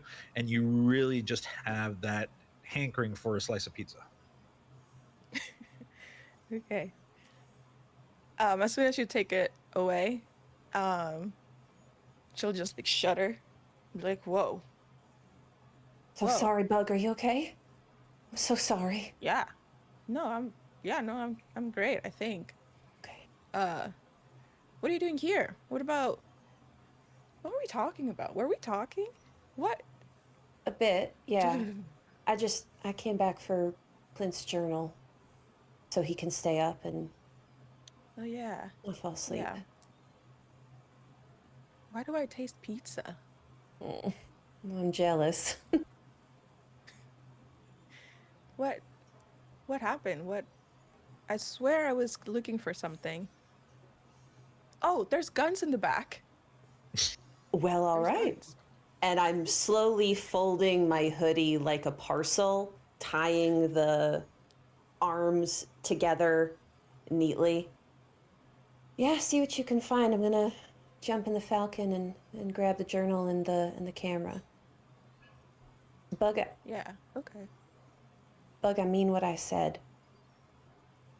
If there's ever a time when you have to choose between me and Charlotte, you gotta choose Charlotte. If something happens to her, they will hate me forever. And I can't let that happen. Bug will just hold your stare. She won't nod, she won't shake her head. Um, and she'll look down towards the back. Like, I'll look for the I'll look for that stuff that I found back here, I think, and I hear you. I hear you. Yeah, whatever you can find, they owe us. Okay. I think Vernon said something about tents, so I'll make sure you got a place with me, okay? Okay. Okay. Yeah. Yeah. Okay. Yeah. Don't take too long. Yeah. No. I'll be so quick. You know how I am. I I know got how this. you are. Yeah. Okay. All right, catch up. I'll catch up. Yeah. Yeah. So, Bug, just to let you know, that alien device, you're feeling so good at this moment. Again, almost optimistic. Everything, all the troubles of the world seem so far away at this moment. Eventually, it'll catch up. The surfer always, comes in. But if you ever listen to it again and you spend some time listening to that music, and anybody else that's partaking in listening to that music, you will be able to reroll one die in one of your checks in your following check. You'll be able to reroll one die. Awesome. S- You having Cool. reminded me about the euphoric feeling. When I told Caitlin, you go ahead, I'll just grab everything, all the guns and stuff that you had mentioned were behind the car.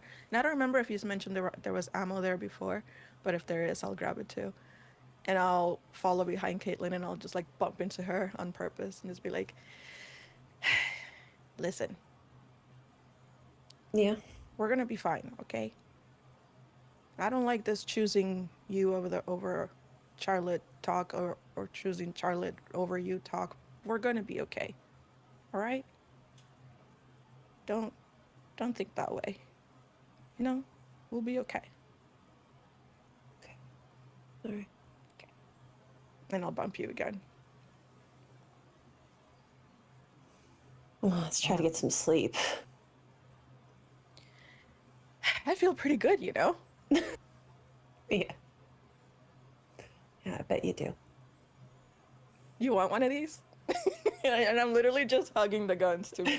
No sense of I gun didn't want safety at to all. cut in. You two were having so much fun, but the thought of Bug just bear hugging a bunch of rifles and pistols that have not been checked to see if they're No. loaded or anything. Nope. Just like Box of ammo on the side. Like, here you go.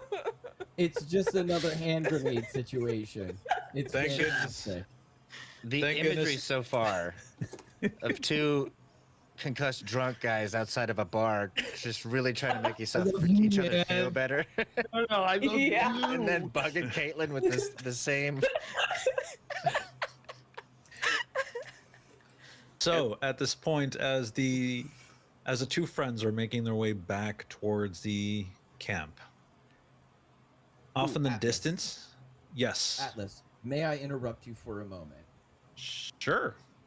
So, when you get the items from the car, I need to do a thing. Two things. I'm gonna roll a d6 for something here real quick. Okay.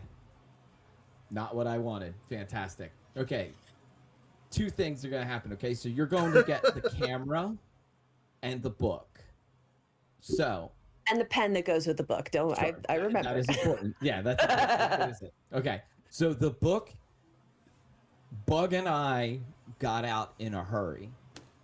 So the book is laying open in the back seat. The camera fell and hit the floor. Um, and so when you reach for the camera, you're going to notice something. You'll see that the hinge on the back where the film goes in the camera is slightly open.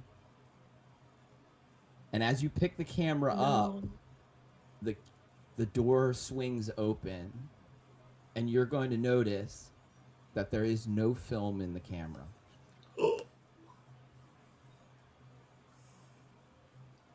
The second thing, if you choose, now I'm going to give you a choice on the next part. The book is open. Do you read it or do you just pick it up? Honestly, the way Caitlin is feeling right now, she would get one sentence in before she could close it. Okay. So you don't read if you don't read the book, then you just pick it up and we go. Yeah, she would get one sentence out of it. If there's one sentence you want to divulge, that's the one she sees. No, it's the words that you just read is 3 days after the Humvee died without ceremony, and then you close it up. Okay. Yeah, So- that's heavy. Okay. At this point, as the two friends make their way back towards the encampment, off in the distance, you're going to hear that baleful moan as the antler creature had done before, but off in the distance, much further away than they had been before. And at this point, we are going to go ahead and take a break. Cool.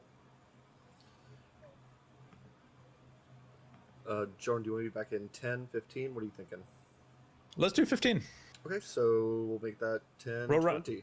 we'll put 20. Okay, fading us out.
And we're back. Welcome back, everyone. Awesome, awesome. All right. So, getting back into the story of it. It almost seems like an ancient memory as you're kind of seeing it for the first time again. You don't know how many times you've seen a sunrise. You don't remember the most beautiful sunrise you've ever seen. But at this moment, as you are seeing the sun come up upon the eastern horizon, it breaks the events that had occurred the night before. Although that is still being felt, at this moment, it seems as though with this rising dawn, there's new day, there's a new hope, and optimism begins to flourish once more. You each collect yourselves and you begin to awaken to this world, and for the most part, you'll feel some aches and pains. Clint will probably complain about something. Ezra will probably be there with a tinfoil hat. But you definitely feel much better today. You'll see that Vernon has begun making breakfast again. What they've had kind of in barrels forward, they go ahead and you'll see that Vernon actually has had some rations that he could actually go ahead and dish out, creating like a haphazard breakfast. A breakfast that you would find out when one is traveling the country and not in the within the realm of hospitality in terms of hotels and stuff like that. And so it's just kind of like beans, some spam kind of heated up over the fire. And at this point, he just rushes everything down with either water or moonshine. For those that take the moonshine, it hits a little bit hard, but hey, it at least dulls some of the senses. Spam and the beans, well, those have been around for a while. Those might not be that great, but still, it's something hearty. It's something to break the fast of the night. And for the most part, it feels really good. At this point, you'll see that Rosemary as well as Lee are sitting down around the fire, enjoying their little plate, and Vernon is kind of talking to them, denoting the fact that they're going to have to go through the process of burying all of their friends, the ones that they couldn't save. As for the others, John and his ilk, for the most part, they'll probably bury him too. It's not their fault. They're terrible people, but life is hard on everybody. At this point, all of you kind of begin to stir coming out of your tents and enjoying and participating in the breakfast. You'll see that as Caitlin kind of appears, you'll notice that Rosemary keeps on looking at Caitlin. And eventually, at one point, you'll see that Rosemary goes ahead and she sets down her dish, walks over towards Caitlin. Look, I'm sorry about a lot of things. There's a lot of things I didn't mean to say. There's a lot of things I didn't mean to do. Your friend, the one you're looking for, she was with us for a while. Vernon can attest to it as well. She had been here for a little bit, and she continued on westward. She had heard the name of a group apparently that's forming up, some rostrum, and she decided that she wanted to be a part of it. I don't know much about them, but the little that I have heard is that they're a militia meant to fight back the alien invaders. And I wish them the best. But I'm positive that if you head down that road, you'll probably come upon her sooner rather than later.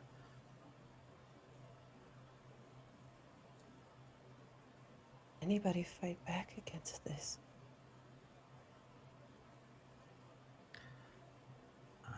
I wouldn't even begin to know how. All I can tell you is that there's some fools out there, and those fools are going to press as hard as they can. And it's the only thing that they probably can do. It gives them something to do. Yeah. Yeah, I suppose so.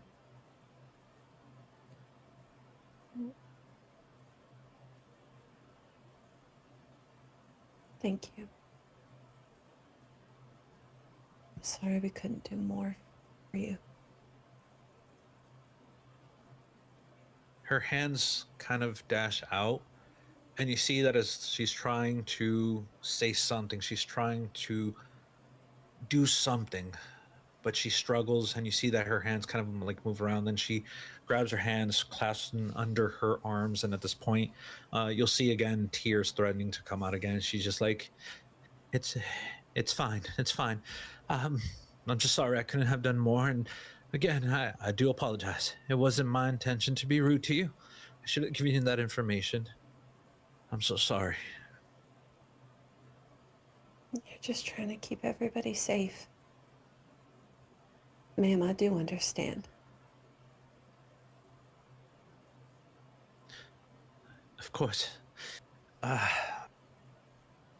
you'll see that she goes ahead, looks at you, she smiles, and you see that she just turns around and then kind of wanders back towards where Lee and Vernon are at. And she just plops herself into her little foldable chair. And you'll see that, again, she's going to be weighed down by a lot of regrets, a lot of issues that are going to be at the back of her mind for some time.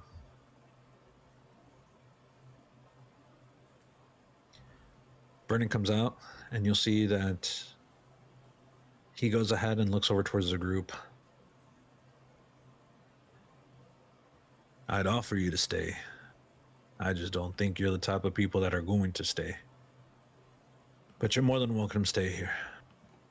Now, all things considered, if you continue on heading westward, I'll damn sure pray for you.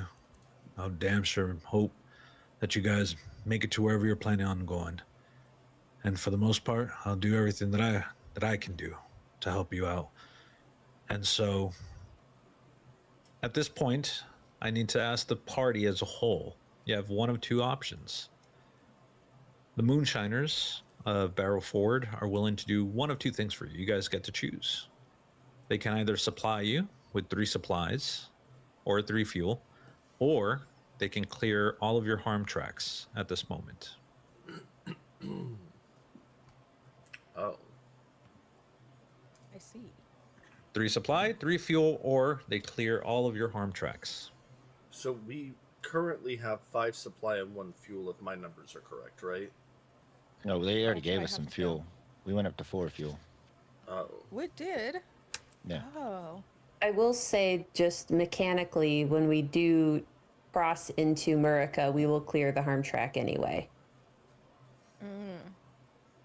That is a good point. So you're saying perhaps we should do more fuel and supply?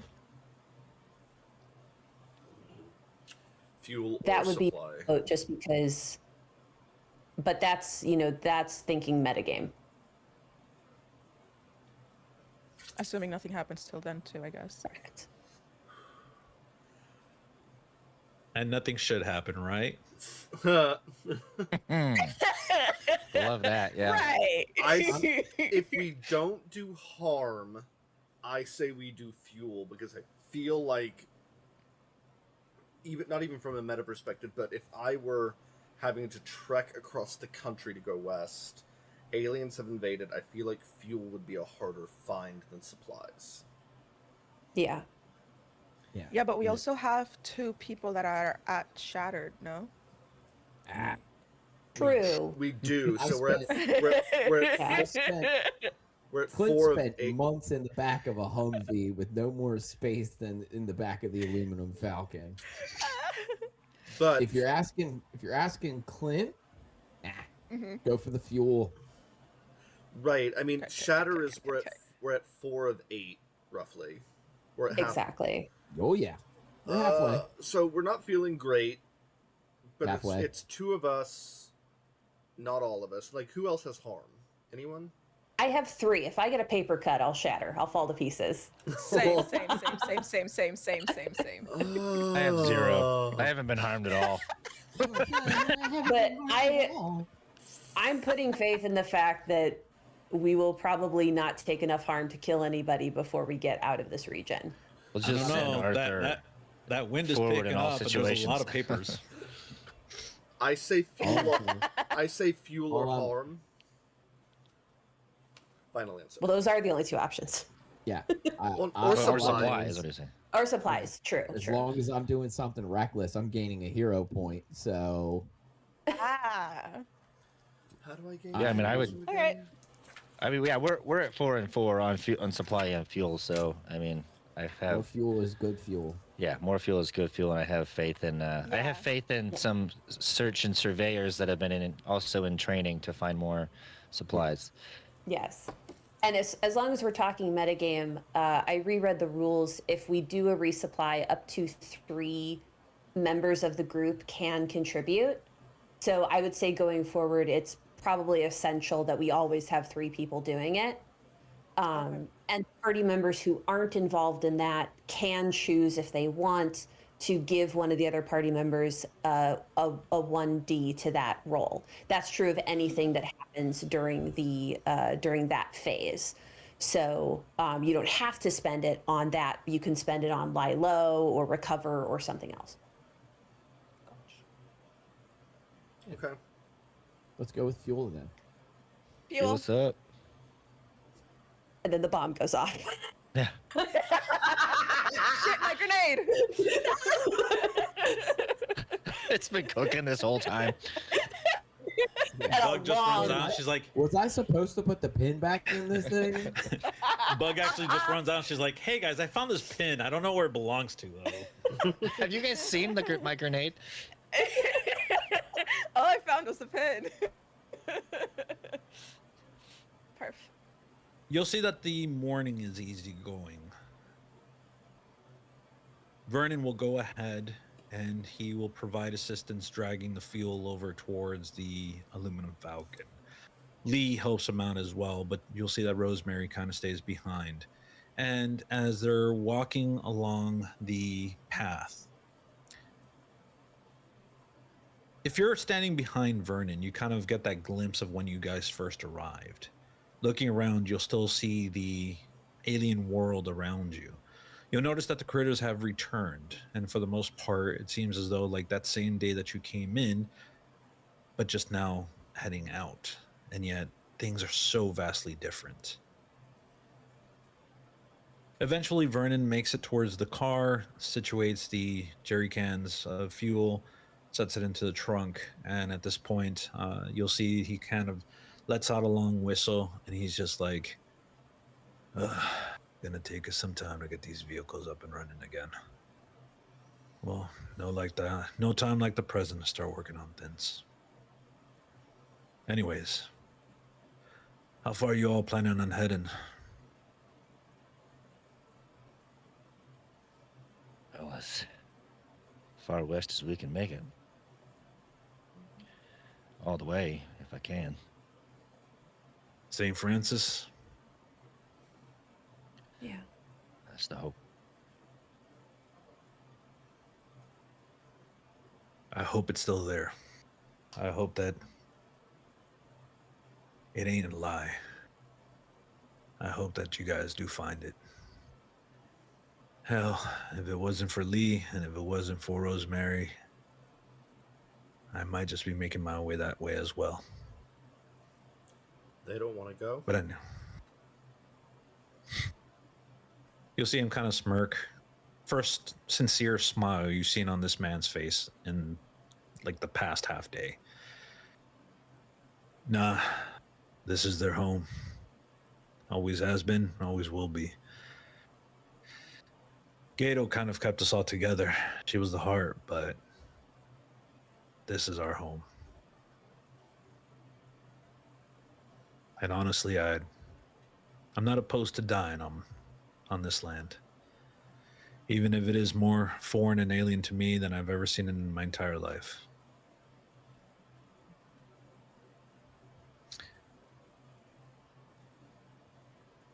You'll see that Vernon kind of goes quiet for a moment, and at this point, he just nods towards the party, and he's just like, all right, you take care of yourselves out there.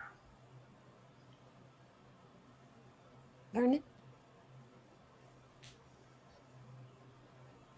Thank you for coming back. I'm sorry I put you in such a hard spot.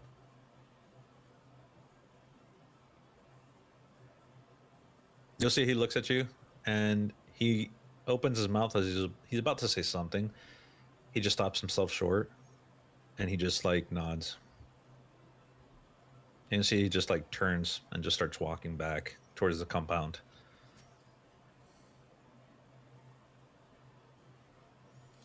And so, Hey, Vernon, wait. And Ezra runs up to him. I can't explain it, but there's something we're missing here about them. And he kind of motions towards, like, the alien fauna. Sound. Try to communicate. I don't think we fully understand what's going on here. I don't know why we're fighting. I don't know what started it. But we might be able to live if we learn how to talk.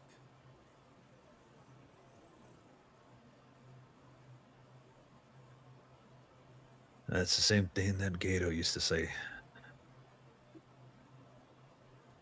I wish you would have met her. I wish you would have met her. Well, she was still chasing after these dreams of hers, her experiments, her observations. You would have gone well with her. Well, maybe there's something to what she was doing. Stay safe out there. Likewise. And then Ezra will run back to the Falcon. Or kind of run. Stumble run back to the Falcon. Wobbling. Wobble to the Falcon. All right, so I have a question. This is going to be more of a technical issue. You guys found a plethora of handguns, rifles, shotguns. You can't carry them all, though, and you're not going to be able to take them all with you. I'm down for each of you grabbing a weapon and just having it fully loaded that you would have found, again, kind of amongst the stash. But the rest of it has to remain behind. So, question for all of you: do you guys pick up a gun? If you do, please mark it on your character sheet. You have shotties, you have handguns, and you also have rifles. I'll take a handgun. New shotgun. I'll New take a shotgun handgun. question. So I have a short double barrel that just goes by the driver's seat, but then my other shotgun for field time is in the trunk because I already have one. Am I getting a new shotgun, or am I just Double stuck with the one shotgun. shotgun? Emergency shotgun in the driver's seat, tucked in the thing. You know what I'm saying? It's an emergency shotgun. I want you to also picture Clint arranging the guns on the top, the roof of the aluminum Falcon, dreaming of duct tape. I'm envisioning Bug installing this spring action where Sledgehammer just like slides over the hood, taps it, and it just pops open, and the gun just shoots. The shotty just pops out. Mm-hmm. That's some fine boomstick action right there. I can picture that. Oh gosh, my head hurts now. When can we install this? You're over here. I trying mean- to Forget fix those the dials. sensors. This is more important. Yeah, I was gonna say you're over here trying to fix the dials and not mounting shotguns to the rear view mirror. That's beside what the I was mirrors. saying. Spring What are we loaded doing? shotguns, by the way. What are we doing? That's what I'm saying. We can But live yeah. with the sensors. You can go ahead, grab a weapon from the stash, and just kind of put it on your character sheet. And this will be fully loaded up to whatever the weapon normally would be found to have rounds or to be loaded in its entirety. The rest of it you can't take with you; it's just way too much. And even though you wish you could take all the bullets, again, it's just a lot, and you don't have that much space inside the car. But eventually, you all jump into the aluminum Falcon. Who's driving, by the way? Is it gonna be Arthur? Or is it gonna be Bug?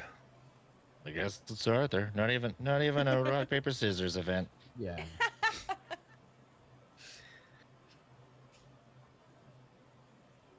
It takes a moment for the aluminum Falcon to turn on. At this point, you'll kind of notice that the starter probably just isn't kicking up right. It takes you a few attempts, but eventually The purr of the engine kind of goes ahead, ignites, and you guys feel a little bit more comfortable. This is your way to continue on the journey. With that sense of relief upon you, you'll see that the car lurches forward, and with that, you are once more traveling on the road. A bumpy road, but a road nevertheless. And for the most part, as you begin to put Barrel Ford behind you, you'll notice the alien world kind of lessen and the snow begin to fall once more, covering the surrounding area in winter. It seems so long ago, and yet it was only a few days. And now you're once more traversing a white blanketed world of cold and snow. And so we are now going to actually be coming out of Weird Virginia. Thank Nice God. knowing you. We made it. 2 down. Let's go. All right, so you guys are going to be going into what is called America. Thanks, I hate it. Terrified. Yeah. Terrified. So reassuring. Don't worry. Caitlin and I have already devised a well thought out plan to aid us part of the journey. Caitlin, would you like to tell them what the plan is? Oh God, do I remember exactly? I think just run, right? Just Yeah. no stopping. Yeah, so we're just here's the barreling through plan. plenty of gas. Yeah. Just can we refuel the Falcon while we're driving? Because I feel like we Bug can figure it know how out. to do that. Arthur, here's the deal. We're probably going to come across a lonely person on the side of the road, or a rather interesting thing is going to approach us, or we're going to see something special and unique and wonderful. We are not going to stop. We are just going to drive. I don't care if it's the world's largest ball of twine. We are Yeah. moving. Yeah. All right, so the next section that you That's fair. guys are going to be entering is called Mercana. So at this point, remember, this is the chance for you guys to go ahead and add an additional pip to one of your skills, whichever one you want. As you start getting a little bit stronger, your health recovers completely, so you don't have to worry about being shattered or anything like that. On top of that, you will be getting a special ability. So go ahead and mark off what special ability you think you would want for your character. And if you can, share with the rest of the class so we know what you're picking up. Okay. I'm already ready to go. So I am going to, I think at this point, I'm going to max out Talk It Out. So we should try and talk it out once in a while. Just a thought. So the special ability that I got is a cheap trick and a cheesy one-liner. Once per encounter, when you fight under pressure, roll your Be the Boss or Talk It Out strength instead. Seeing as how I'm fighting under pressure a lot more than we don't do much talking, I might as well put that to advantage. So that is what I'm going to do. Excellent. I am also ready to go. I have maxed out Harmonized with Alien Stuff. It felt appropriate. And I took Xenotourist from the Lookout, which gives me armor against alien flora and fauna environmental factors, not weapons, though. Good one. Yeah, I know we joked about it, but it feels relevant. I am putting my first pip into Fight Under Pressure, just because it has come up. It'll probably come up again. Obviously, it's not my first choice, and it's not Caitlin's first choice either, but we just keep getting confronted by people who trigger her fight instead of something else. And then I'm choosing the special ability Crisis Counselor. Add a space to your heroism track. Whenever another traveler shatters after turning point roll, you gain 2 heroism. So hopefully I can utilize those heroism points to find useful stuff to help with recovery checks, things like that. Score.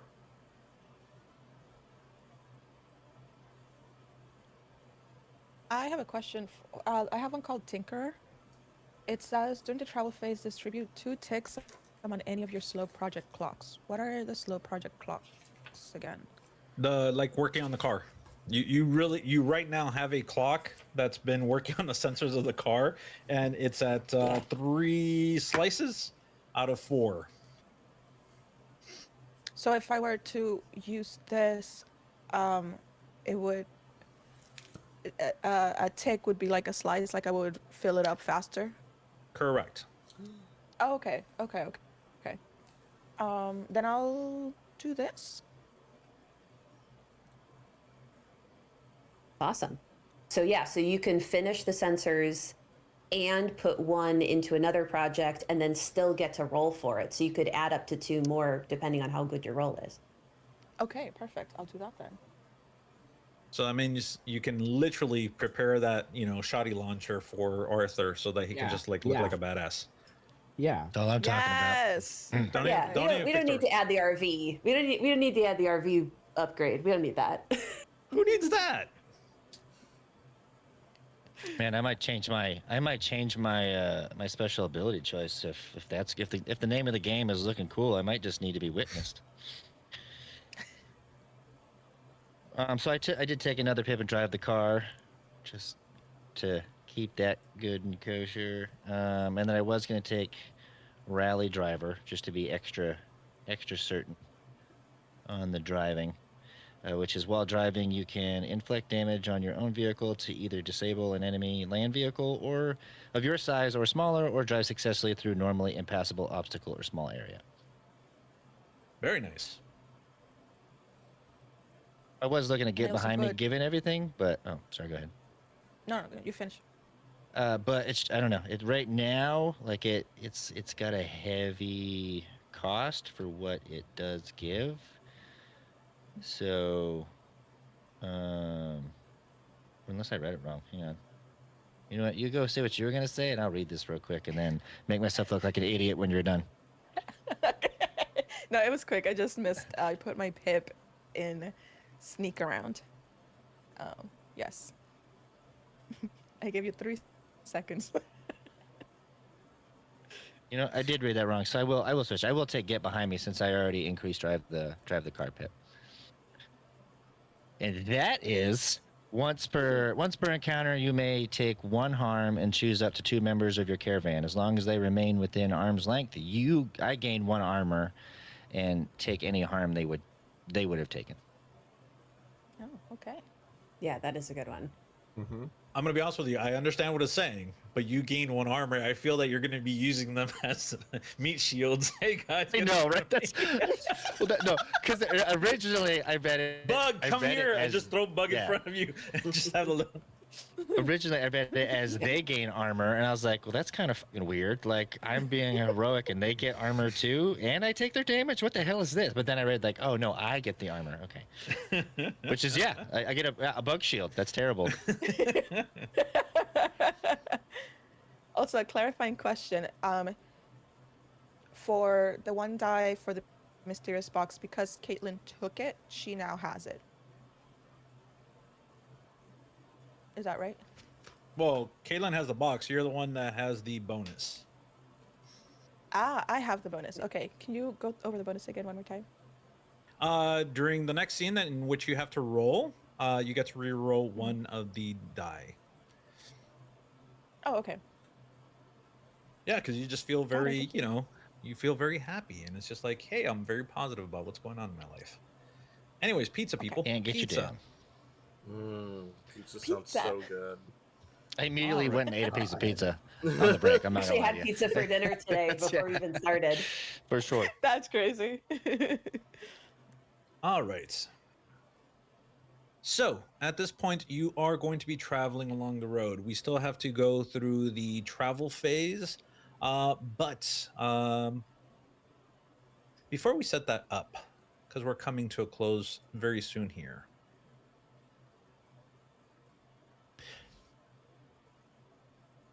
for the most part, Arthur, as you're looking around driving, you've been driving the car. By the way, days pass in between these locations. As you're moving from one location to another, one region to another, days will pass.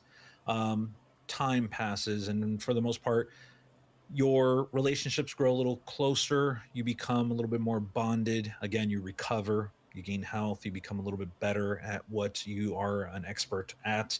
And for the most part, it's literally days of travel.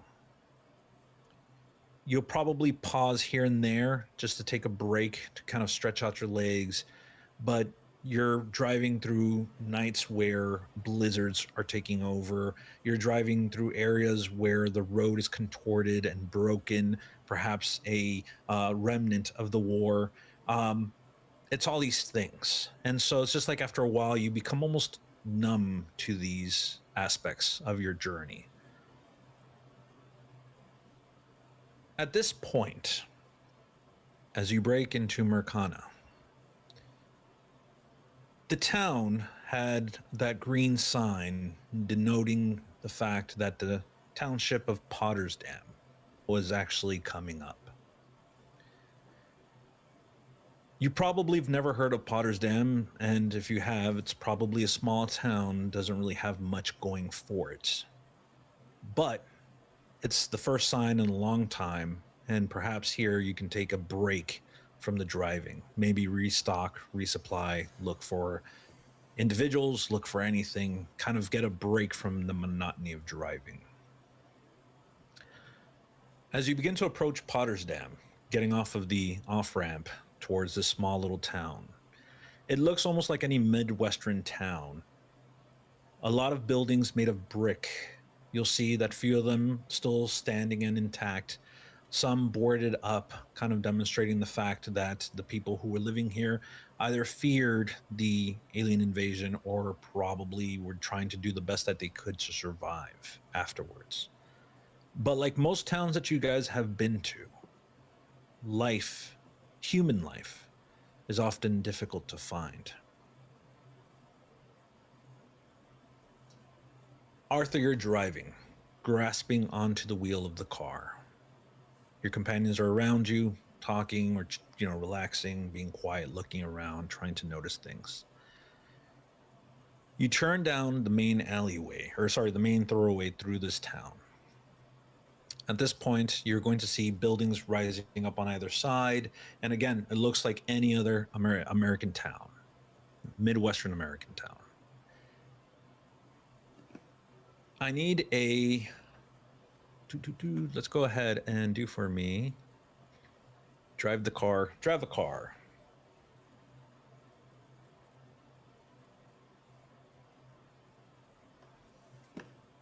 Right. Man, this is. Well, I hope it's super, super important this time. But 2366. Someone's cheating. I know someone's cheating. Someone has to be cheating. All these sixes. It's sixes night. Yeah. You're going to see, as you're driving, okay, you're going to notice immediately this purple haze of light shining over the buildings. At this moment, you become tense. You can feel your muscles already just like tensing up. And at this point, you know something is up. This is coming from your right-hand side. Driving in front of you, you're going to see another car, another vehicle zooming right by. The car takes off. You hit your brakes, slamming on them, avoiding this other vehicle. You're going to see that vehicle, as it's driving off, you're going to have that moment where the car, everything slows down. And you can see the driver, an individual, probably like you, panicking. You're going to see that the people in the back, a collection of individuals, also panicking. Perhaps an older woman, perhaps a child, perhaps individuals. You can almost see yourself reflected in these people. They're driving quickly. It's a small van, and the van is taking off, driving wildly. You're going to see that one of those alien crafts that you've seen before, the larger ones, begin to pursue it, hotly upon it. And at this point, you'll see that the craft just passes by. Again, at this point, Ezra, you begin to hear that sound, the cacophony once more, but now you're far more controlled. You're not hurting as much. You'll feel an ache just because of the intensity, the volume, but it doesn't uh, disable you in any way. And at this point, you're going to see that this massive craft just passes by. You'll feel that the entire floor begins to like shake and stir. You can see that the buildings nearby begin to stir, and you'll see snow falling from the awnings of these buildings. At this point, what do you guys do as you're witnessing this? Can I do something stupid, everyone? Absolutely. I mean, It's your turn. Can I pull out that thing that I found from my guitar case from like the outside pocket and try to harmonize with it to see if I can use it to do something to help these people? I figure alien tech might respond to alien tech, perhaps. Yeah, Sure. piggyback. But Do harmonize with alien stuff. Yay! 5 dice. Big money, big money. Watch me get like all ones. No. no, we want a good Yeah. math. What? No, we're doing sixes tonight. Yeah, Okay, Hello? right. Okay, so 6, 5, 5, 3, 3. That's not too bad. There you go. There See? we go. You only Got the one that mattered. These high dice pools make me happy. Right. It's You like draw my out only the high dice item. pool. You go ahead and you draw out the item, and at this point, you begin to fidget with it. You don't even know exactly what you're doing, but you're trying to do something. It's almost as though it responds to your touch. At this point, you'll see that the mechanical portion of it begins to light up. It has almost like this bluish ethereal glow. You're going to see that the bio part of it begins to kind of stir and move. And at this point, you begin to create a sound. Ezra, what is that sound that you create? Pick an instrument, and that's the sound. That is what it's always going to sound like to everybody that's around you. I think it sounds vocal, kind of like Enya-ish. Nice. Just that, like, not So words, but more like tones, but vocalized. I can talk. So for you, Ezra, this begins to sound like someone singing. But you'll notice that as you're playing this instrument, more voices jump into the song. For the rest of you, this is a very loud. This is very, like, you have to brace your ears not to be able to be deafened by this thing. At this point, as Ezra's playing it, the music begins to kind of like move out from the vehicle, from the Luminous Falcon. And at this point, you're going to hear a resonance. Something off in the distance, not too far, kind of bounces back. And at this point, you begin to realize, oh, this is a means for me to communicate. In the next instance, Ezra, sadly, you're going to hear that thrumming sound. Again, like deep drums hitting. And at this point, you begin to realize that what you are effectively connecting with is that massive ship. And you hear that massive ship literally kind of stop. And you don't hear the words, but you hear the effect, the feeling. And it's just like, there are more of us out there. Turn the ship around. We need to find them.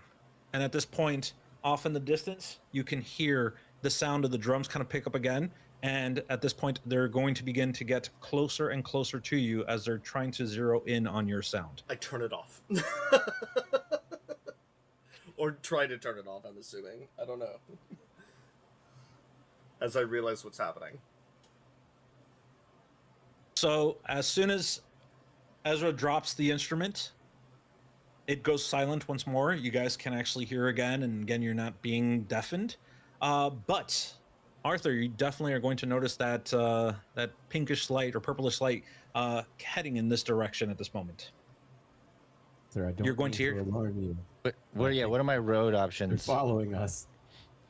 Was it like an intersection, like 4-way, straightforward left? Yeah, right, or was it? there's an intersection. You continue as far going. as- You have an intersection, and then you're gonna have like several streets. You're gonna have at least like 4 more intersections before you're at the other extent of the town. I didn't know it was going to do that, everyone. I'm sorry. I was trying to help them. Oh, You did You help. did. Okay. So yeah, he would try to move away first, and then try to see if there was like a place that no evil clowns, hopefully, but a place that he can turn the car into and hide. So kind of trying to create distance without going excessively fast to be even more noticeable, but while also looking for a good turnoff point to then essentially hide instead of being out in the open. All right, do drive a car for me, please. While you're doing that, we're all just like, be cool, man. The cops are behind us. Yeah, be cool. Yeah. Got your seatbelt on. You're just sliding down in the And- seat. Yeah. I Hide those will- beer cans. This one, I don't know. I feel like the Alice jinxed me, so I'll use a heroism point just in case. No, thank God, because I only got 1-6 that time. Oh gosh. Oh God. There we go. One There we six, go. guys. Thank Thanks. God. 3, 3, 3, 6.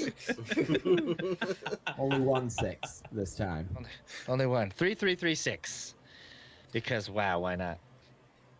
So at this point, Arthur, you hit the gas. You're looking around, trying to find somewhere, anywhere where you can stash this car. Again, you know that that thing is going to be chasing after you. At least it's going to be chasing you at the point that, Ezra was playing the instrument. And at this moment, they probably will have the sensors to be able to pick you up in motion. And so you need to get out of there as quickly as possible. Hitting that gas, you hear the squealing of the tires. You know that this is going to take its toll upon the poor aluminum Falcon. But as you're driving, maddeningly so, trying to find somewhere to stash this car, thankfully, you see a garage. You'll see that the garage door is open. And at this point, you go ahead and with a bit of squeal on your tires, you're going to drive the car into the garage. Kind of ducking the car. You're going to feel the bump as it hits coming into the garage itself, jostling everybody inside of the car. But at this moment, you go ahead, slam on the brakes, and you quickly will turn off the car. Sorry, Bug. Didn't mean to create more to fix. That's okay. And I'll turn to Ezra. What did you tell them? I didn't tell them anything. I could just hear them. I think. Where did I get this? This was on my guitar case when I woke up. Sorry I didn't What mention is- it sooner. But we can hear them now.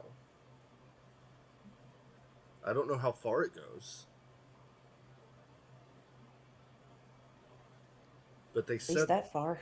they said something. There's more of us out there. Turn the ship around. They think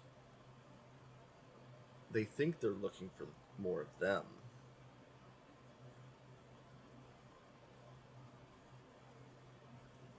Is that why they're looking for people?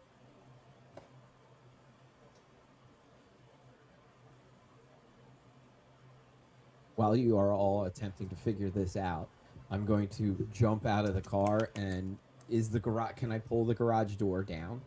Oh, yeah, sure. Yeah. So I'm going to pull it not all the way down, but just far enough that I can get into a kneeling position and be able to hear outside. So maybe like a foot open still. So, as you bring down the garage door, Clint, you're going to see on the back of that garage door painted as though like quick spray paint, not with any articulation and not with any skill. And it says, if they catch you, you won't return. And at this point, you're going to see that the light kind of it's almost like underneath the garage door, you'll see that light just kind of fill up. And at that moment, you feel the kind of the ground shake as this machine or this ship is hovering right above, and it continues to move along. And thankfully, everything goes quiet thereafter. And that's where I think we are going to end the session for today. Score. Awesome. Let's go. I would call that a success. Yes. I would too. That The was- night of sixes. The night, yeah. Yeah. This will be remembered as the night of sixes. Mhm. Nice. I mean, that means that there has to be a night of ones, and I can't wait for that. I don't know why you had to say that. Oh, no. Thanks. Thank you. So, viewers, thank you so much for tuning in. We're going to be uploading this episode to YouTube. We'll be back next week, same time, same place. Don't forget, Castles in the Air we have this Sunday. It is episode 4 of 8, I believe. I might have to double check that, but that sounds right. Come join us on the Discord. If you go to our website, thestorytoldpodcast.com, you'll see links to all of that across all of our socials, Discord, Twitch, all of it. Come and join us, talk to us, and come hang out with us. Have a wonderful rest of your night, and see you next week. Have a good one. Bye. Later. Yeah.